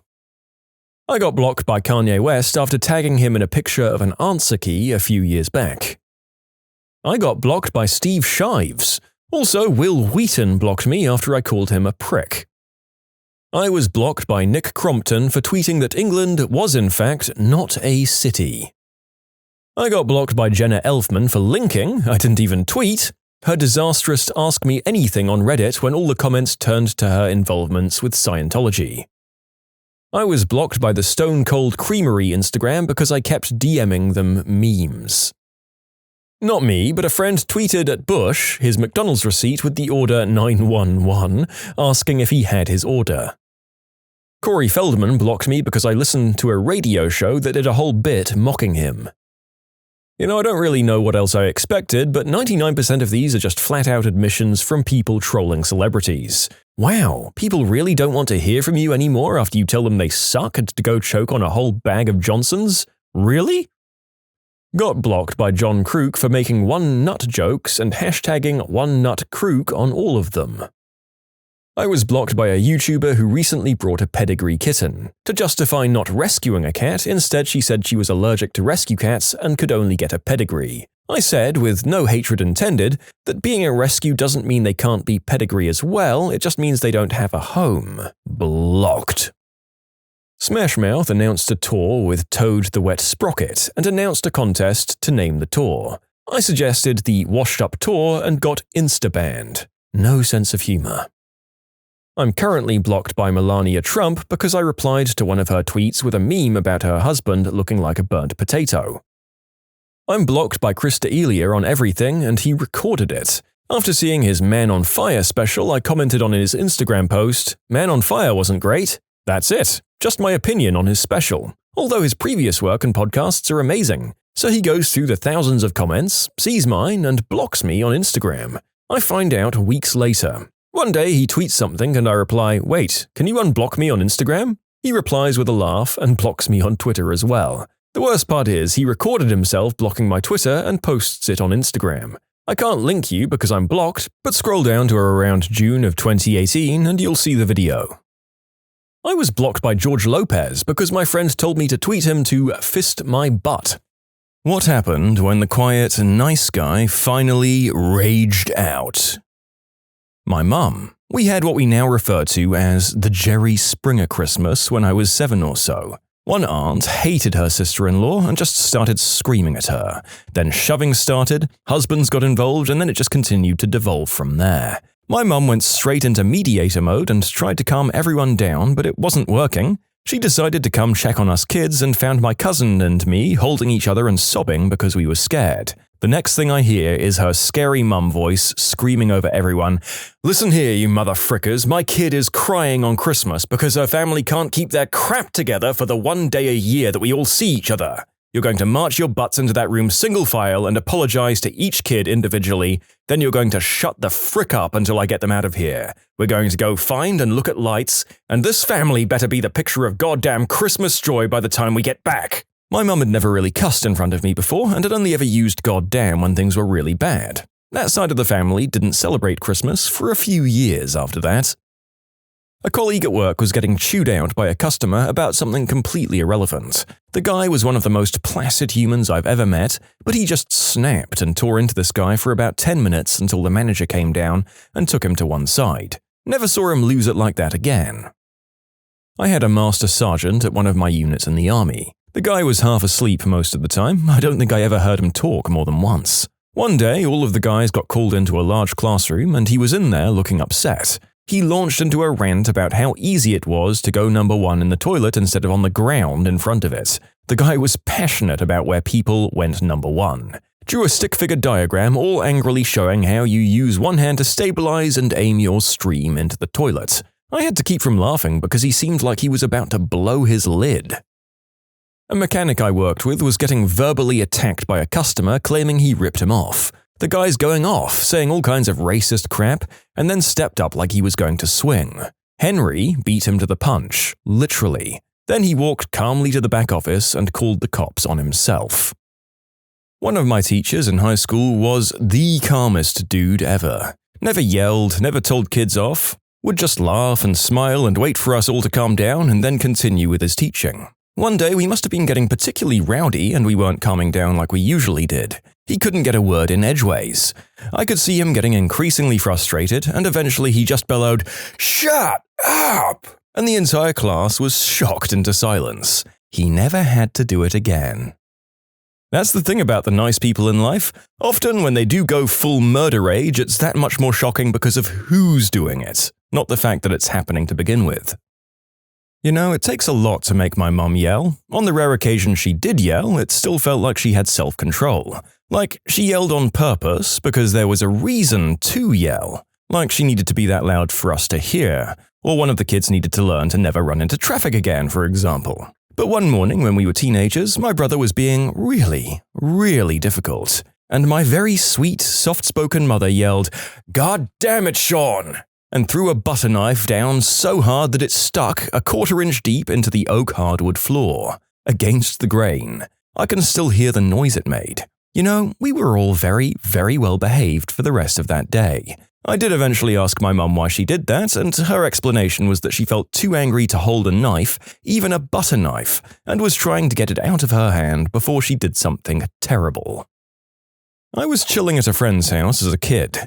His dad was the chillest, nicest guy. And that day, my friend's mum, also super nice, was across the street talking to the neighbor about something that I can no longer recall. The neighbor was one of those guys who never respected common etiquette. Music blaring, parking his crappy boat in front of other people's houses, cars parked on the lawn. The neighbor started screaming at the mum and we all went out on the stoop to see what was happening. As soon as we got outside, the guy called my friend's mum a C-word. Well, my friend's dad heard that and went full Hulk mode. He ran, screaming across the street and just frickin' decked the guy and crouched over him shouting warnings and threats. It took a while for his wife to calm him down. I don't think any of them had ever seen him react to something that way. Maybe the dad had never seen it before either. I worked as a line cook with a chef who I became really good friends with. Really chill dude, easygoing, and actually really fun to cook with. He taught me most of what I know about cooking, and I owe him a lot for my success. Never really saw him get mad until one day we were getting slammed during a busy night, and one of the servers said something that really ticked him off. Not sure if I ever heard what it was, but the next thing I knew, he sent the deep fryer basket flying at Mach 1 across the kitchen, nearly missing the dish kid and shattering a light bulb. He stormed off, and 5 minutes later, after a smoke break, came back and casually continued cooking as if nothing had happened. He apologized about it the next day, and we never talked about it again. The restaurant industry is a stressful place. When I was in my late teens, I was financially irresponsible and borrowed money from my grandparents to move out of my mum's house. We made a plan about how I'd pay it back in installments, and I only missed 2 of the payments, and with each one I called my granddad and asked if it was okay. He was always so cool about it. But one day I got a call from him and he was livid, screaming at me on the phone, and I could hear my grandmother crying in the background. He was the angriest I've ever heard anyone in my life, and I was terrified. He wanted to know why I hadn't made the payment that month, but I was sure I had. Turns out I'd accidentally set the automated payment to be drawn from the wrong account, and it hadn't done it. It was an honest mistake on my part, and I explained that to him. I transferred the money immediately, and he instantly calmed down. I later found out he had become an alcoholic after he quit smoking, and he'd talk to my grandmother like that regularly when no one was around. I used to see this woman in my building every day. Very friendly. We always checked on each other's lives. We had lunch a few times over the years. It was friendly to a certain degree. A couple of years passed. She was much older than me, and one day, riding the elevator, she told me she was saying goodbye. I said I was sorry to see her go and asked why. She said she was retiring that day. I asked if her office was throwing a party or if she was celebrated. She turned to me and her face contorted into an image of rage. She clenched her teeth and said she didn't tell anyone in her office, including her bosses. She only told HR last week. This was her last day, and she was never returning to see or talk to anyone in her office again. I had a friend who was in his 60s, a functioning alcoholic, but he was the most calm and composed guy that I've ever known. He never raised his voice or swore. Everything was done with meticulous precision. He once explained to me that if you use vulgar language and shout all the time, then you'll have nowhere to go when you really do get angry. I'd worked with him for about 3 years and never heard him raise his voice or swear before. The week before, he'd been shafted on his pay, and the manager promised to get it sorted by Friday. Friday rolled around and it hadn't been sorted. So when my friend walked up to the manager in the open office and declared loudly, "Where the frick is my money? You promised this would be resolved." The whole office went silent, and the look of dread on the manager's face was haunting. The money was in his account by the end of the day. That was him losing his crap. My husband. For your information, he works in a very hands-on clinic, and he has to be super calm and steady because he's poking needles into the joints, elbows, and knees of squeamish patients all day. I was brought into emergency because my labor wasn't progressing. I was running a fever and the baby was in distress. He knew an emergency C-section was the only way, but those 2 maternity nurses were just calmly chatting over my writhing form like it was tea time. He very calmly asked them twice to call for the anesthetist and get things going. But they knew he was always gentle and they just nodded along without moving an inch. More chatting, I was quite medicated when I witnessed the following. He slammed both palms to the side of the stretcher and said, "Is no one listening? Get the consultant in here." I was very proud of him that day. There are 3 things all wise men fear: the sea and storm, a night with no moon, and the anger of a gentle man. I've also realized that this is a kind of film trope as well. The mild-mannered person flipping out and rendering everyone speechless. I mean, clearly it has a real-life basis. This isn't my story, but my dad's. Growing up, his best friend Leif was a quiet, shy guy that was a bit socially awkward. In school, he wasn't physically bullied, but this one kid teased him constantly. This would have been late 50s, early 60s, so kids were just expected to tough it out. My dad would usually confront the kid, but one day a girl runs up to him and says that Leif and the kid are fighting. My dad runs over to save Leif, but when he breaks through the circle he finds the bully flat on his back, with Leif sitting on his chest, holding him by the ears and smashing his head into the pavement over and over. My dad tackles him, wrestles him to the ground and screams at him, asking what he's doing. The thing that stayed with me from that story was how he described it. It was like there was nothing in there. I felt like I could see the back of his skull through his eyes. Luckily, they were kids, so the damage was serious but limited. The bully escaped with stitches and a concussion, and Leif had to talk to the school psychologist. My dad and Leif stayed best friends, and when I met him as an adult, he was still quiet, but less shy and awkward.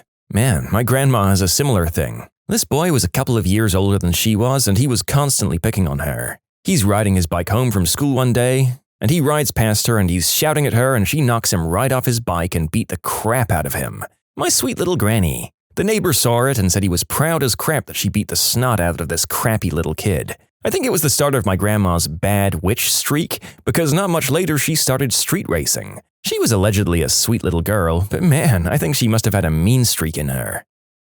You can submit your own stories to be featured here on the channel. The story submission link is in the description below. And if you want to listen to some vibey music in the background, check out easymode, also linked below, and subscribe.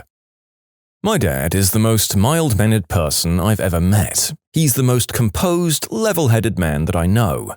I once saw him trip in our garage and land in a bucket of nails and screws to realize that he'd had one lodged in his kneecap. He looked over at me and said, "Don't tell your mum, she'll overreact," while he grabbed a pair of pliers and yanked out the screw. But when something happened to my special needs brother, he'd get this sparkle in his eye that could scare a Navy SEAL. When I was 8 years old, my parents took my brother and I to eat at a restaurant, which was kind of a big deal because my brother was recently diagnosed with a degenerative physical health issue which was racking up huge medical debts, all while my dad lost his job after getting the bends on a work dive. We went to our favorite Mexican restaurant in town and parked in the handicapped spot nearest the front door.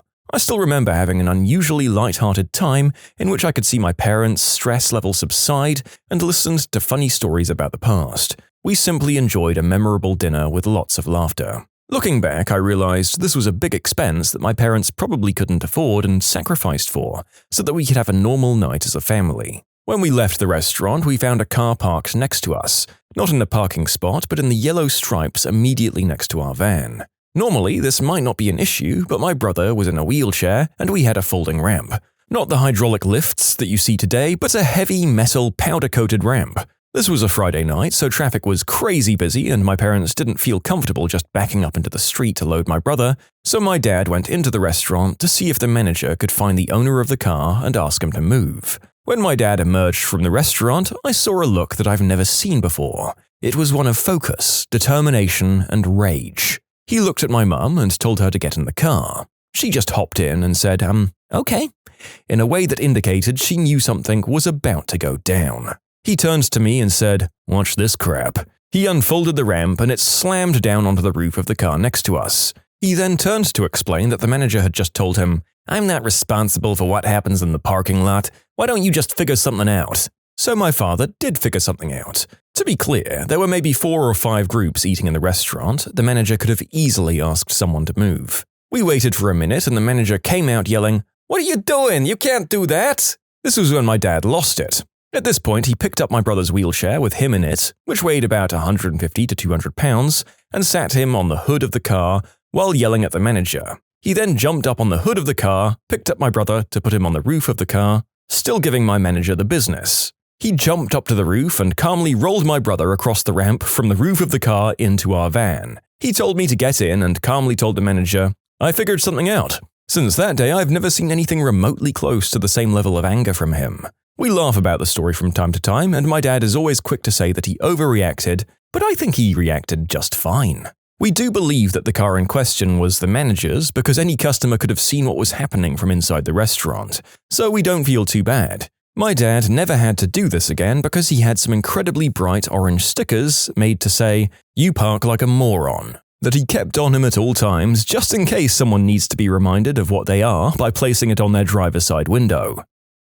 I used to do seasonal work sorting tax returns, like 500 people in a warehouse-sized room sorting through returns, stacking them in boxes. Anyway, we had this one guy on my team, a huge guy, a gentle giant, really nice. Suddenly, one day he smashed the table he's working at, then flips a big box full of paperwork. It flew over my head and 20 feet away.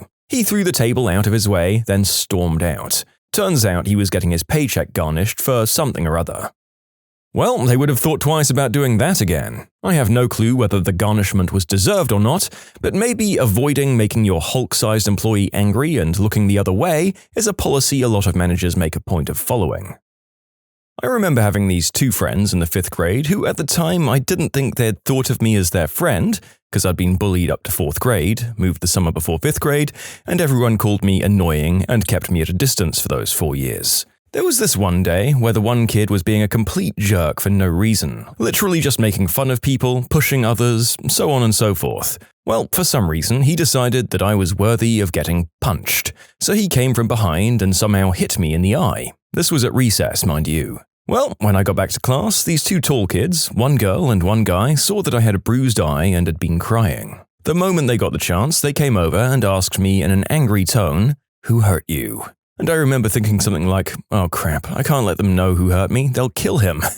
So they kept asking the entire rest of the week until I finally told them, and when I did, I felt extremely guilty. These two kids had asked me for help a few times in class, we talked from time to time, and I sometimes let them have part of my lunch that I didn't want but they liked. They were the kind of kids to have never been seen getting even slightly annoyed at anyone ever, so when they kept asking me who hurt me, I felt scared for the guy that hit me, and I was right to be afraid. At recess, the day after I told them who hit me, I saw them drag the guy behind some trees which were behind the playground. No one was supposed to go there. And from there on out, I couldn't see what they did, but before recess ended, this one kid, with the other two standing behind him the whole time, apologized, and I could tell he had been crying on the way to me. I told him it was fine, and the two kids let him go.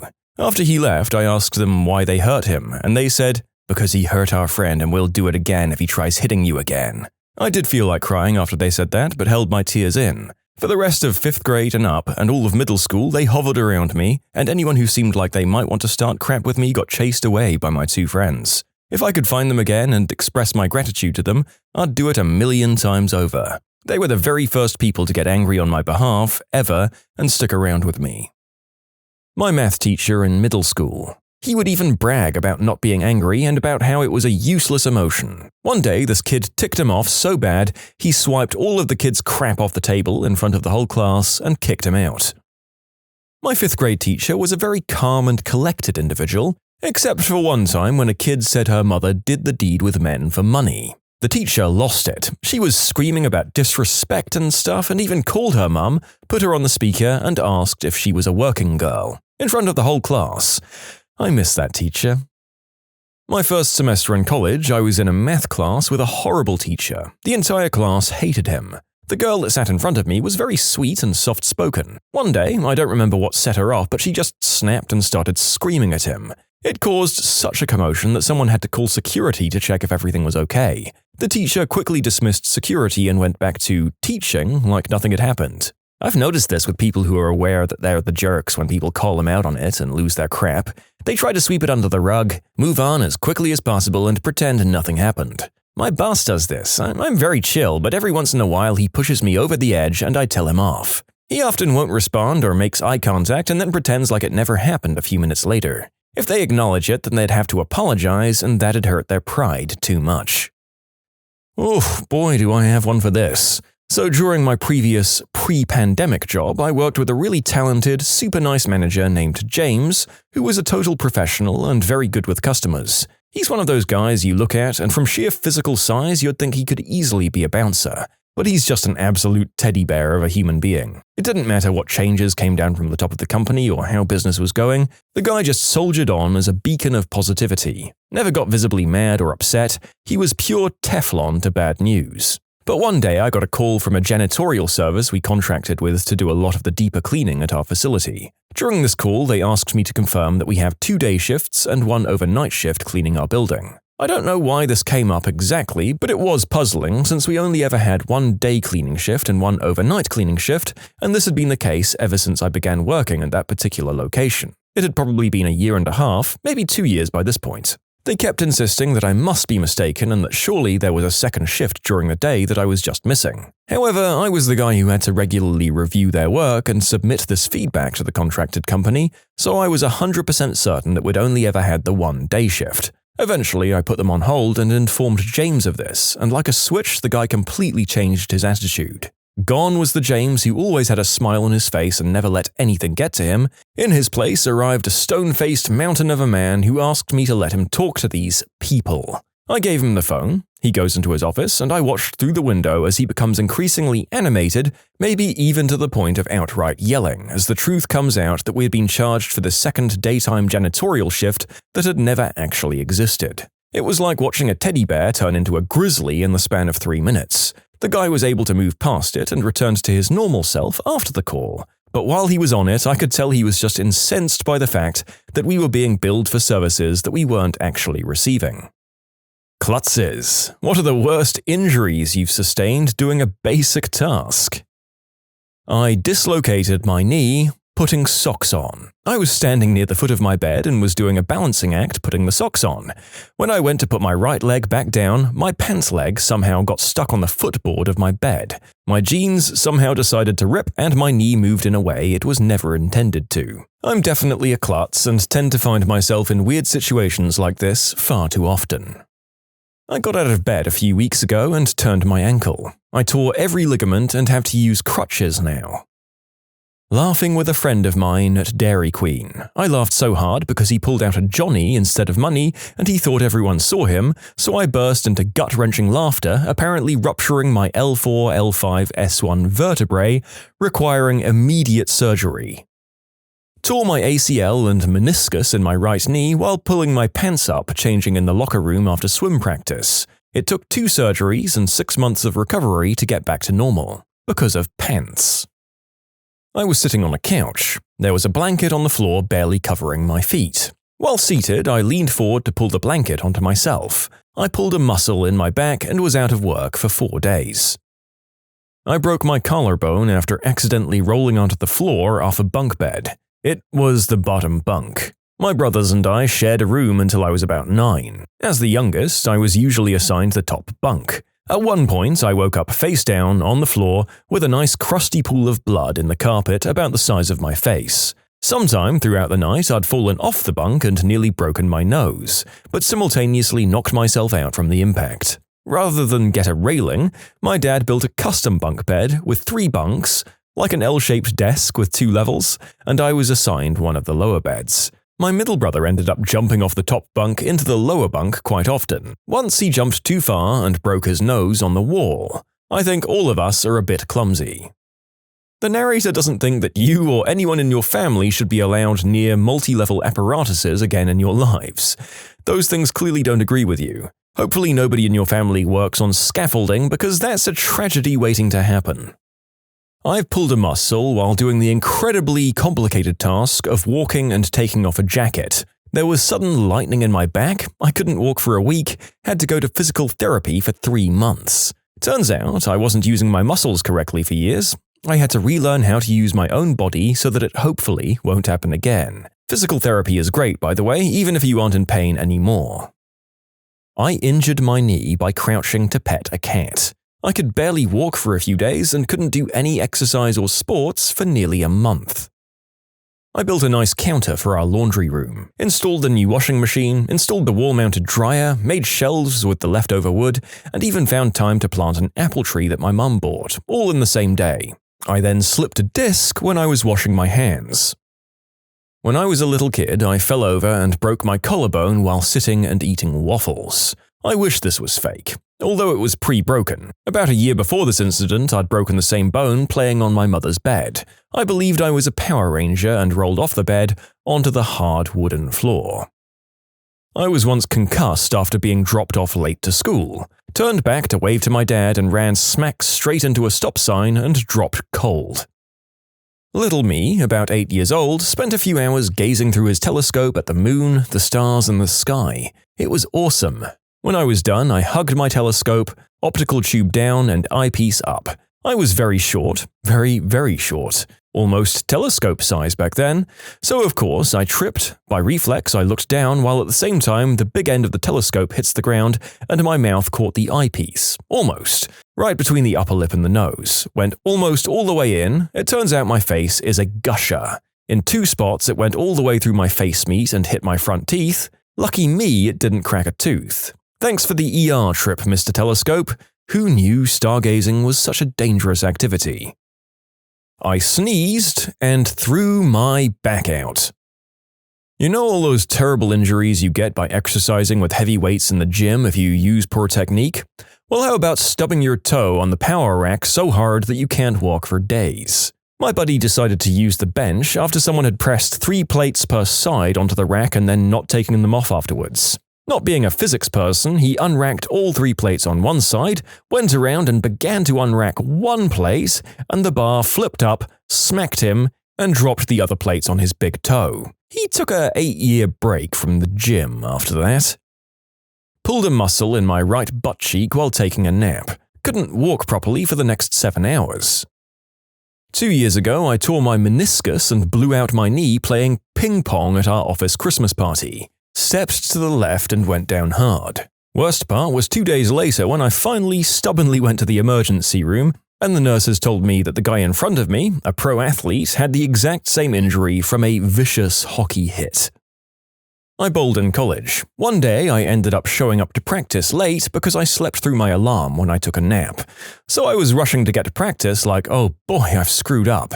And at this point I'm like 30 to 45 minutes late and I finally got to the bowling alley and in my infinite wisdom, I decide I'm just going to start throwing shots without easing into it because I've already missed enough practice. It wasn't a day full of good decisions, as you can tell. 2 shots in, I proceeded to throw out my hip and was limping around for over a week. I not only threw out a hip at 19, I did it bowling. In short, 19-year-old turns 65 in the blink of an eye. I broke my foot stepping off a curb. There was a minor pothole, and I mean a very small dip, that I didn't notice when stepping, and my foot rolled sideways as I put all of my weight on it. Heard the pop? Didn't hurt too bad at first, so I went about my day. When I got home, I couldn't get my shoe off without unlacing it fully due to swelling. Went in the next day and, yep, broke my foot by stepping off a curb. I grabbed a manila file folder at work and got a paper cut that needed stitches. Everyone at work was kind and understanding and didn't mock me. That last sentence was sarcasm. They gave me hell. I slept on my neck wrong and tore an artery. That created a blood clot which then lodged in my brain stem, causing a massive stroke.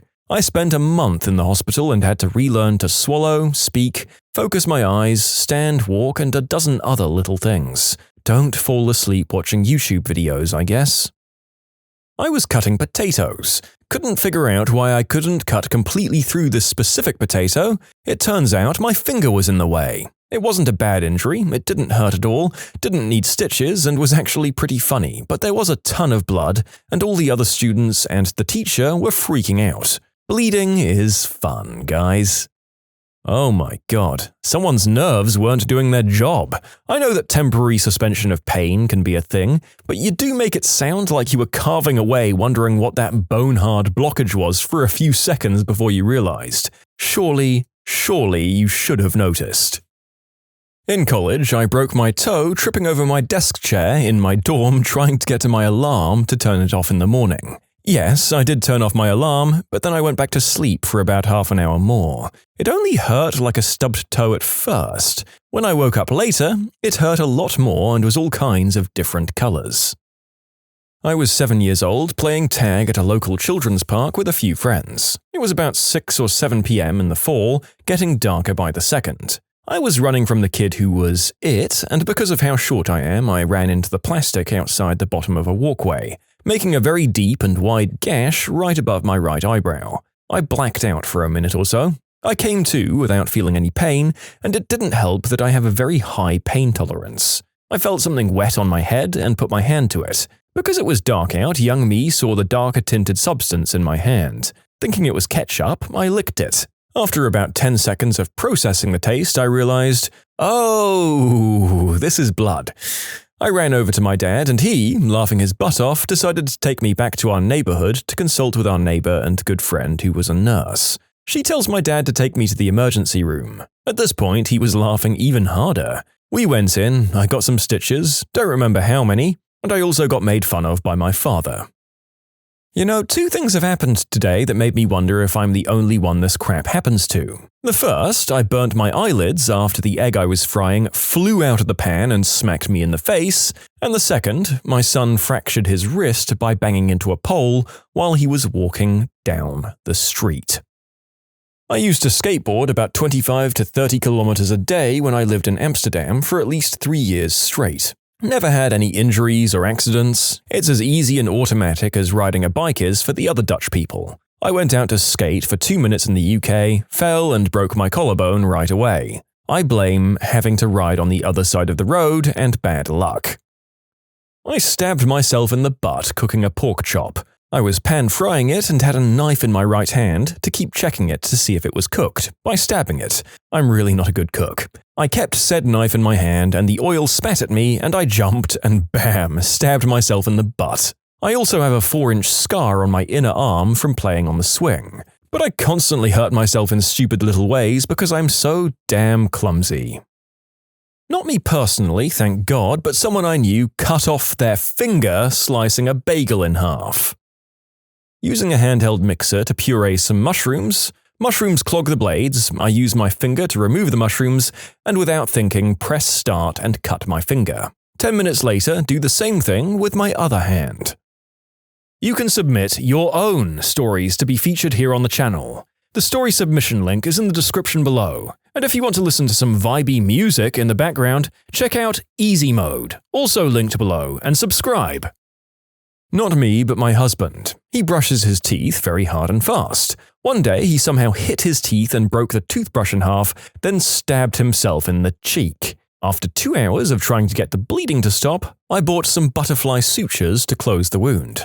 Unfortunately, he did the same thing again a week later. He blames me for buying cheap toothbrushes.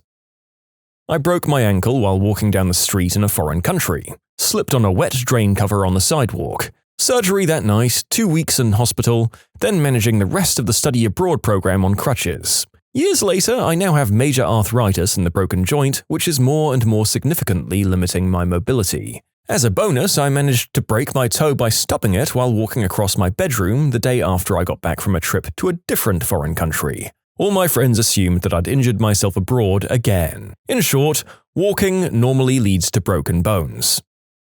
My wife worked out during the first 8 months of her pregnancy, modified as necessary as our son was growing in her. She set a personal record of a 200-pound deadlift at the 8-month mark. She was scolded as that wasn't the time for PRs, but it was impressive nonetheless. Then she threw out her back bending over to pick up laundry on the floor.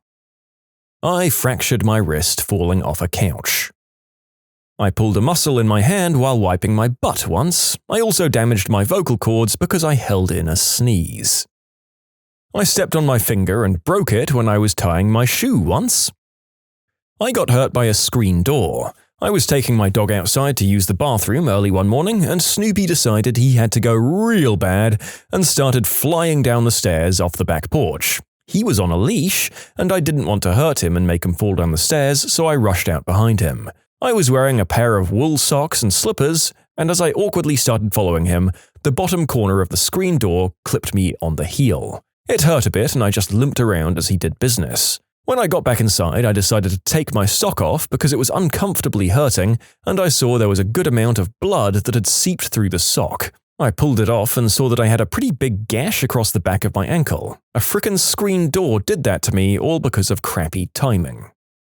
I broke my 2 smallest toes and the growth plate in my foot. You ever seen those giant plastic bins for wrapping paper? It was Christmas and I had the lid to one of those. I had my small dog in the lid and was pushing her up and down the hallway carpet on my hands and knees. Well, we had those old metal spring door stoppers and one of them no longer had the cap on it. I stubbed my toe on it and the spring hooked end went into my foot, wrapped around the bone, twisted my 2 toes upside down. Imagine my surprise when I looked down after thinking I'd simply stubbed my toe. I'm currently dealing with some sort of elbow and arm tendonitis from presumably using a stress ball too much. As a bonus, I was only using it to re-strengthen 2 other injuries. Oh my god, so we can wreck ourselves even just doing physio to recover from other issues? My god, we are a versatile species, aren't we? I broke my wrist shooting a basketball. I don't even know how it happened. I was in middle school and went up for a shot, then came down and was crying in pain. But yeah, I didn't make basketball tryouts. Feels bad, man. I punched myself in the mouth and chipped a tooth. I was putting on a bra. I gave myself a black eye the same way. I was so stunned it took me about 5 minutes to figure out what happened. My mum broke her foot stepping out of the front door. The step is about 4 inches. She was in her 30s, she'd lived in the house for years and used the step every day without incident. She doesn't have osteoporosis or any other bone problem. She didn't fall, she just put her foot down slightly off-center and it snapped one of her metatarsals. I was lying in bed and threw my back out. Damn, I couldn't breathe straight for over an hour before I managed to roll over to another position that I hoped was more comfortable. It was not. Big mistake. I also managed to get a concussion in my sleep when a lamp fell on my head. And if you don't count sleep as an activity, how about walking? I took some weird step and broke my little toe. You can't really go more mundane than walking, can you? I can have several pans and pots on different burners on the stove and handle a chef's knife pretty well. The worst burn I ever got was from the microwave, and I cut myself with a toaster while putting it away. My dad stabbed through his palm so hard with a knife while getting avocado pits out of avocados that he had a bruise on the back of his hand from where the tip almost went all the way through. He yelled out, "Frick a duck!" when it happened, pulled the knife out and instinctively jerked his hand to numb the pain, kind of, and created a Jackson Pollock painting of his blood all over the kitchen ceiling. Snowboarding. I spent the whole day at the terrain park, got a 360 down pretty well and was working my way up to hopping onto rails, building a lot of confidence before it was time to go. I only got to go snowboarding about 3 times a year maximum, so it was a big step for me and I was feeling really good about my day there. Then my little sister asked me to go down the bunny hill, which is where beginners and people who've never skied before go to learn. It's a gentle hill that hardly ever gets fast. I rode down it with my sister skiing beside me. Upon trying to stop at the bottom at a very low speed, I caught my edge and flipped, scorpioned myself so badly that my board blade actually sliced the back of my head and neck connection, and I bled a lot. A scorpion is when you fall onto your stomach and your heels still carry over, making a scorpion shape. In this case, my heels and snowboard were like a scorpion stinger. I was flat on my face in the snow, like the scorpion's belly. My scorpion stinger of a snowboard carried far enough to slice the back of my neck. I still use my blood-stained ski coat. I felt defeated, despite the skills I'd built up that day. I jumped through a set of aluminium double doors in the back of a grocery store to flirt with the cashier I'd crushed on as a bag boy. I'd grown a lot recently. The top of my head hit the cement top of the doorframe. It scalped me a bit, and I flipped and landed on my head on the hard, cold tile floor. The pool of blood surrounded me rapidly. I had to be taken to the hospital to get 22 stitches to reattach my scalp. I got the afternoon off work though, and 2 weeks later I lost my virginity to that cashier. Worth it! I fell off a playground slide as a kid and I have a 3-inch scar at my eye to show for it. If my father-in-law was on the internet, he'd say the time he threw his back out when my infant daughter tooted on his lap. I'd just pulled a pizza out of the oven and was about to devour it along with a 6-pack of beer, as you do. When I opened my fridge to get the beer, the bottom of the door caught my big toenail and separated it from my skin all the way to the base. The nail ended up falling off and it took a full year to grow back. I've thrown my back out taking a dump before. Sometimes a crap is so serious you need a spotter to hold your hand. I mean, depending on what you ate that day, it could be a pretty serious change in weight distribution on your body when you stand up. There's probably a ridiculously high number of people who've injured themselves getting off the toilet, and I'm not joking. Throwing your back out during delivery is probably a bit rarer though. Oh, I've got a couple. The first was my lung collapsing from just being alive and being tall. This happens a lot. It's called a spontaneous pneumothorax, happens to tall, thin people. I was in line on Black Friday getting bubble tea. I thought it was a heartburn, slept it off, got worse, went to the ER next day, 3 weeks in hospital. I also broke my humerus at a soccer tournament. No idea how I broke it, I just woke up one day and my shoulder hurt, so I thought it was a cramp or a tight muscle. I proceeded to finish out the tournament, stretch, pull, and spin my shoulder around trying to get it to feel better. Yeah, all the stretching and moving made it worse, but hey, we won the tournament. Breaking a stick for firewood. It was about the thickness of a nickel. I was breaking it how I always break sticks that size, thumbs out and push through the middle, super simple and effective. Well, apparently my thumb had popped out when I started this process and I hadn't noticed. I continued through the stick breaking process until I felt my thumb go the wrong way. Dropped the stick and realized what had just happened. This was at summer camp, so I had a brace that kept my thumb in the thumbs-up position all summer. I did that all the time and in all photos. So much so that it became natural for me to pose thumbs up in photos. Oh, I have too. I leaned in to get a final clinging sock out of the drying machine and threw my back out for 2 weeks. The fact that my body weight caused it is what led to the next injury, which is… Through a diet, 1,000 varied calories a day, and exercise, at least 6 nights a week jogging for as much as 8 miles on a treadmill, I managed to lose 65 pounds in 5 months. This murder-faced my gallbladder with gallstones and required surgery. I remember laying in the emergency room in a different state when the surgeon explained that my rapid weight loss caused my gallbladder to get backed up with stones, processing all of that fat through. I exclaimed, "But I did exactly what you guys told me to do." I threw my back out while going number 2 at work. I came in to tell everyone I'd thrown my back out, but because my voice was struggling from the pain, they thought I was tearing up from our coworker having died just the day before. So one of them came over and gave me a hug mid-sentence, which just made things worse. Reached for the remote while lying on the couch and tweaked something in my back. It hurt for 2 weeks easily. I was low-key scared that I had some kind of cancer. No muscle should be hurt that easily. What's the craziest secret drama that went down at a university? Professors were purchasing tricked-out laptops with their budgets shortly before leaving the university. The university in turn would let the professors purchase the hardware for a song because it was used. We're talking about 2,000 to 3,000 euro machines being purchased 6 months down the line for 500 euros. Someone finally caught on to this scheme and now nobody can purchase the used hardware. I work for a prominent university in Japan. My Japanese colleagues tend to follow the rules very strictly and blindly follow manuals. One day an American professor had to rush to the US to see his dying mother. The staff members of class operations called him as he was grieving, asking him to still teach classes and review reports. Obviously, the lack of empathy and inflexibility led the professor to take his bags and work for another school. Students never knew the true reason why he stopped teaching. My teacher was Syrian. He was practically always at university, always tired, and always acting off. He'd sleep in his office, forget to hand back assignments, mix up basic things, cry randomly in the hallway. We later found out his family was being held hostage back home while he was teaching in Canada. The 2 parts that break my heart are that students used to hate him. I always liked him as a person, and as a teacher he was competent. He was just always late for everything and would mix up grades. I'd be annoyed, but sitting in his office and going through stuff, he'd always correct mistakes and was fair with his grading. He gave good feedback. When I found out the circumstances, it made me sad, because he isolated himself on the emotional side. If you wanted help, he was always there at your beck and call. If you wanted a meeting, he was there. I just wish we, as students, could have shown a bit more compassion. The second part that kills me is that we lost track of him. He took time off university. I've never seen or heard from him again. We never heard of the resolution, if any, he found. Wherever you are, Professor, I wish you the best.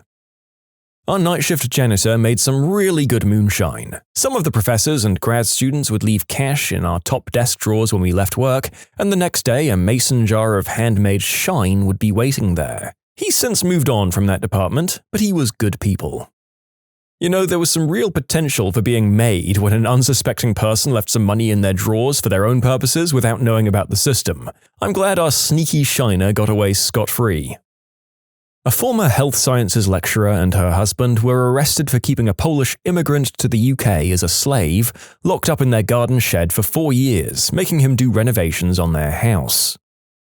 I'm a research fellow at the University of Exeter. We recently had all of our office bins removed as part of a new policy to try and improve recycling. Got lots of mass emails replying with tons of sass and annoyance. One professor just replied, "What next? Do you expect us to drive to the local skip?" To be honest, I just thought it was really annoying not having a bin in our shared office. The worst part is, now everyone brings their own plastic bags to use as temporary bins for the day, and then we end up having tons of people trying to get them into one bin that's shared by the floor.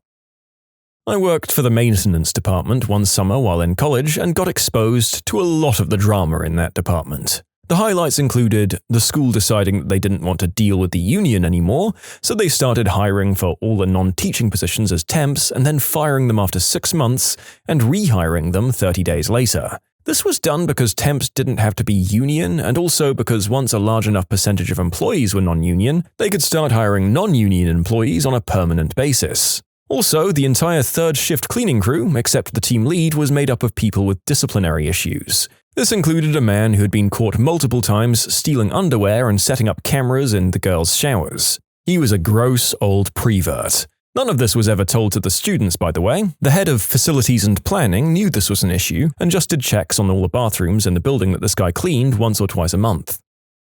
I worked at a large university, and right before I started, the long-time dean of the school went on sabbatical. I didn't think anything of it until 2 months later when I found out that the university forced him to take time off because he blew almost all of the school's budget on fancy dinners with donors. We're talking like more than $1,000 on alcohol-heavy meals. He showed up to official university events high off white snow and kept a second admin assistant as essentially his indentured mistress. He had a private bathroom with a shower installed in his office. He sent the school into a major budget crisis and was a PR disaster waiting to happen. It was a huge mess. The acting dean who stepped in got a lot of crap for how much damage control she had to do. Ultimately, this guy returned a few years later just as a part-time faculty member. But still, totally wild. One of our male English professors was being stalked by a female student to the point he had to get a restraining order against her. The only reason my class knew was because she saw him in the hallway, entered our classroom, and made a huge scene the first day of class, and security had to be called to make her leave. After that, the door was always locked for that class, and whoever was in the back row were scouters to let in late students. He also had to cancel class to go to court for the situation at least once. In the English department, one of the professors got arrested for domestic attacks, divorced his wife, then got another English professor pregnant and eventually married her.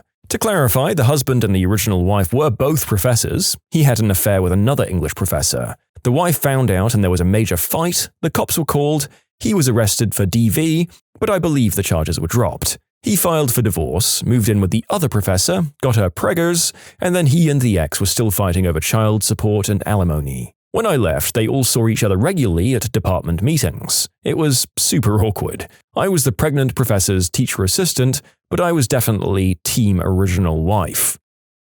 2 professors arrested for running a crystal lab, one for unaliving his wife with lab supplies, and another one stepping down quietly for embezzlement. And that's how we replaced half of our chemistry department in a year. I'm noticing a trend between chemistry and murder in this. We're insane. I saw an email a few weeks ago that a graduate student out west was trying to poison his roommate with thallium. We found a bunch of unmarked jars of cyanide while cleaning out the chemistry closet one semester. They were stashed way in the back, just jars with zero notation. Someone grabbed them, not even sure why they touched them because you never just grab something unmarked in a chemistry closet, and he was carrying one too many and dropped one on the ground. A few people nearby started throwing up.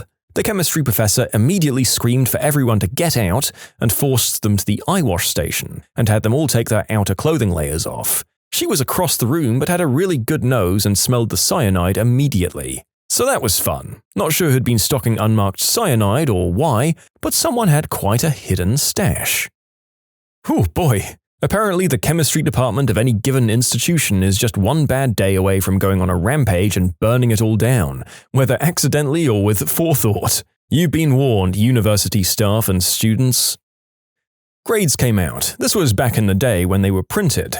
The burster, the device that cut the grade cards up into a mailable format, had torn a belt. We could not in any way get a replacement belt from the manufacturer, so we measured how long the belt needed to be, then we went to an auto parts store and looked at a lot of belts before we settled on one and bought it. It fit the burster, and we all had the grade cards mailed that night. This is so much more wholesome than the others, which are like, after the dust settled, 2 were dead, the widow was pregnant, and all who remained had restraining orders. We fixed a mechanical problem. What a humdinger. We busted out the good rice crackers that night, I tell you.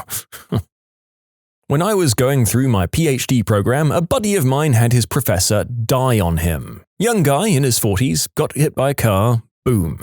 The not-so-fun fact was when a professor dies, their grants go away. If a grad student is on the verge of finishing, like just writing up their results, they can sometimes hop to another lab and get by. My friend, however, was only in his 2nd year. He had to start over with a new project in a new lab. Essentially lost 2 years of his life on a project that yielded absolutely nothing. Woo! Grad school. So uplifting. In our chemistry department a few years back, a grad student who was failing started poisoning another grad student they worked with closely by putting carcinogens in their food and drinks. Colorless, odorless, flavorless, thanks to his chemistry knowledge. He was eventually caught, and I'm not sure what happened to him. Thrown out for sure, perhaps arrested. Another year, a grad student pushed another student down a flight of steps to try to kill them. Chemists are crazy. A prominent professor was sleeping with his students. Actually, he met his wife that way and then had a huge issue with dating other students after getting married. Lawsuits were threatened, he resigned and moved 3,000 miles away very quickly. No news, no public info released. It was all just known through the grapevine of staff. One of the biology professors allegedly did this too while he was married. Eventually got one of the grad students pregnant and ended up leaving his wife and kids to marry the grad student. That somehow absolved him of any misconduct because they were in a legal relationship, instead of being in a teacher-student type dynamic. Other than feeling bad for the professor's old family, I felt particularly bad for the grad student's fiancé, who'd given up everything and moved halfway across the country to be with her in the first place. He ended up, understandably, getting depressed and ended up taking a leave of absence from his own studies before supposedly moving home. Our heads of department or course directors would purposely keep dragging students, dragging is the act of pulling a student through their studies, even though the students would fail most classes. They'd purposely grade the student just above a pass even though the content of work was astonishingly bad, because if they left or dropped out it'd look bad on course stats and dropout rate, not to mention the university not getting the student loan money. From there, of course, statistics would be ridiculously high for that particular degree, so they'd then sell this to prospective students and parents. This is currently still going on. Oh, my source, you ask? I'm a lecturer at a university, and yes, it disgusts me. You can submit your own stories to be featured here on the channel. The story submission link is in the description below. And if you want to listen to some vibey music in the background, check out easymode, also linked below, and subscribe. A professor was hired to start a research center, got paid a lot of money and came in with tenure. He was frickin' weird to begin with, but as time went on it became apparent that he wasted all the funds intended for starting the center because nothing was happening but the accounts were diminishing. The whistleblower hotline was provided with a bunch of data that strongly suggested he was funneling a lot of the cash to a company owned in part by his brother, in addition to a lot of blatant and casual misuse of funds, like buying personal and convenience stuff for himself and the staff. Things started heating up and they called him for a hearing about it. The very next day we found an indignant letter announcing his resignation and accusing the entire department and college of unethical behavior slipped under the door. He skipped out in the middle of the night, leaving a big pile of deliberately damaged equipment in his office. The university didn't pursue him. I believe it was because they were in the middle of a scandal involving faculty and students in another department and just didn't want to hear about it. Students were completely unaware. I think anyone who's worked in a university can tell you about the normal infighting between factions, character assassination carried out in formal language at review, promotion, tenure committee meetings, grad student poaching, running crying to the dean, among many other things.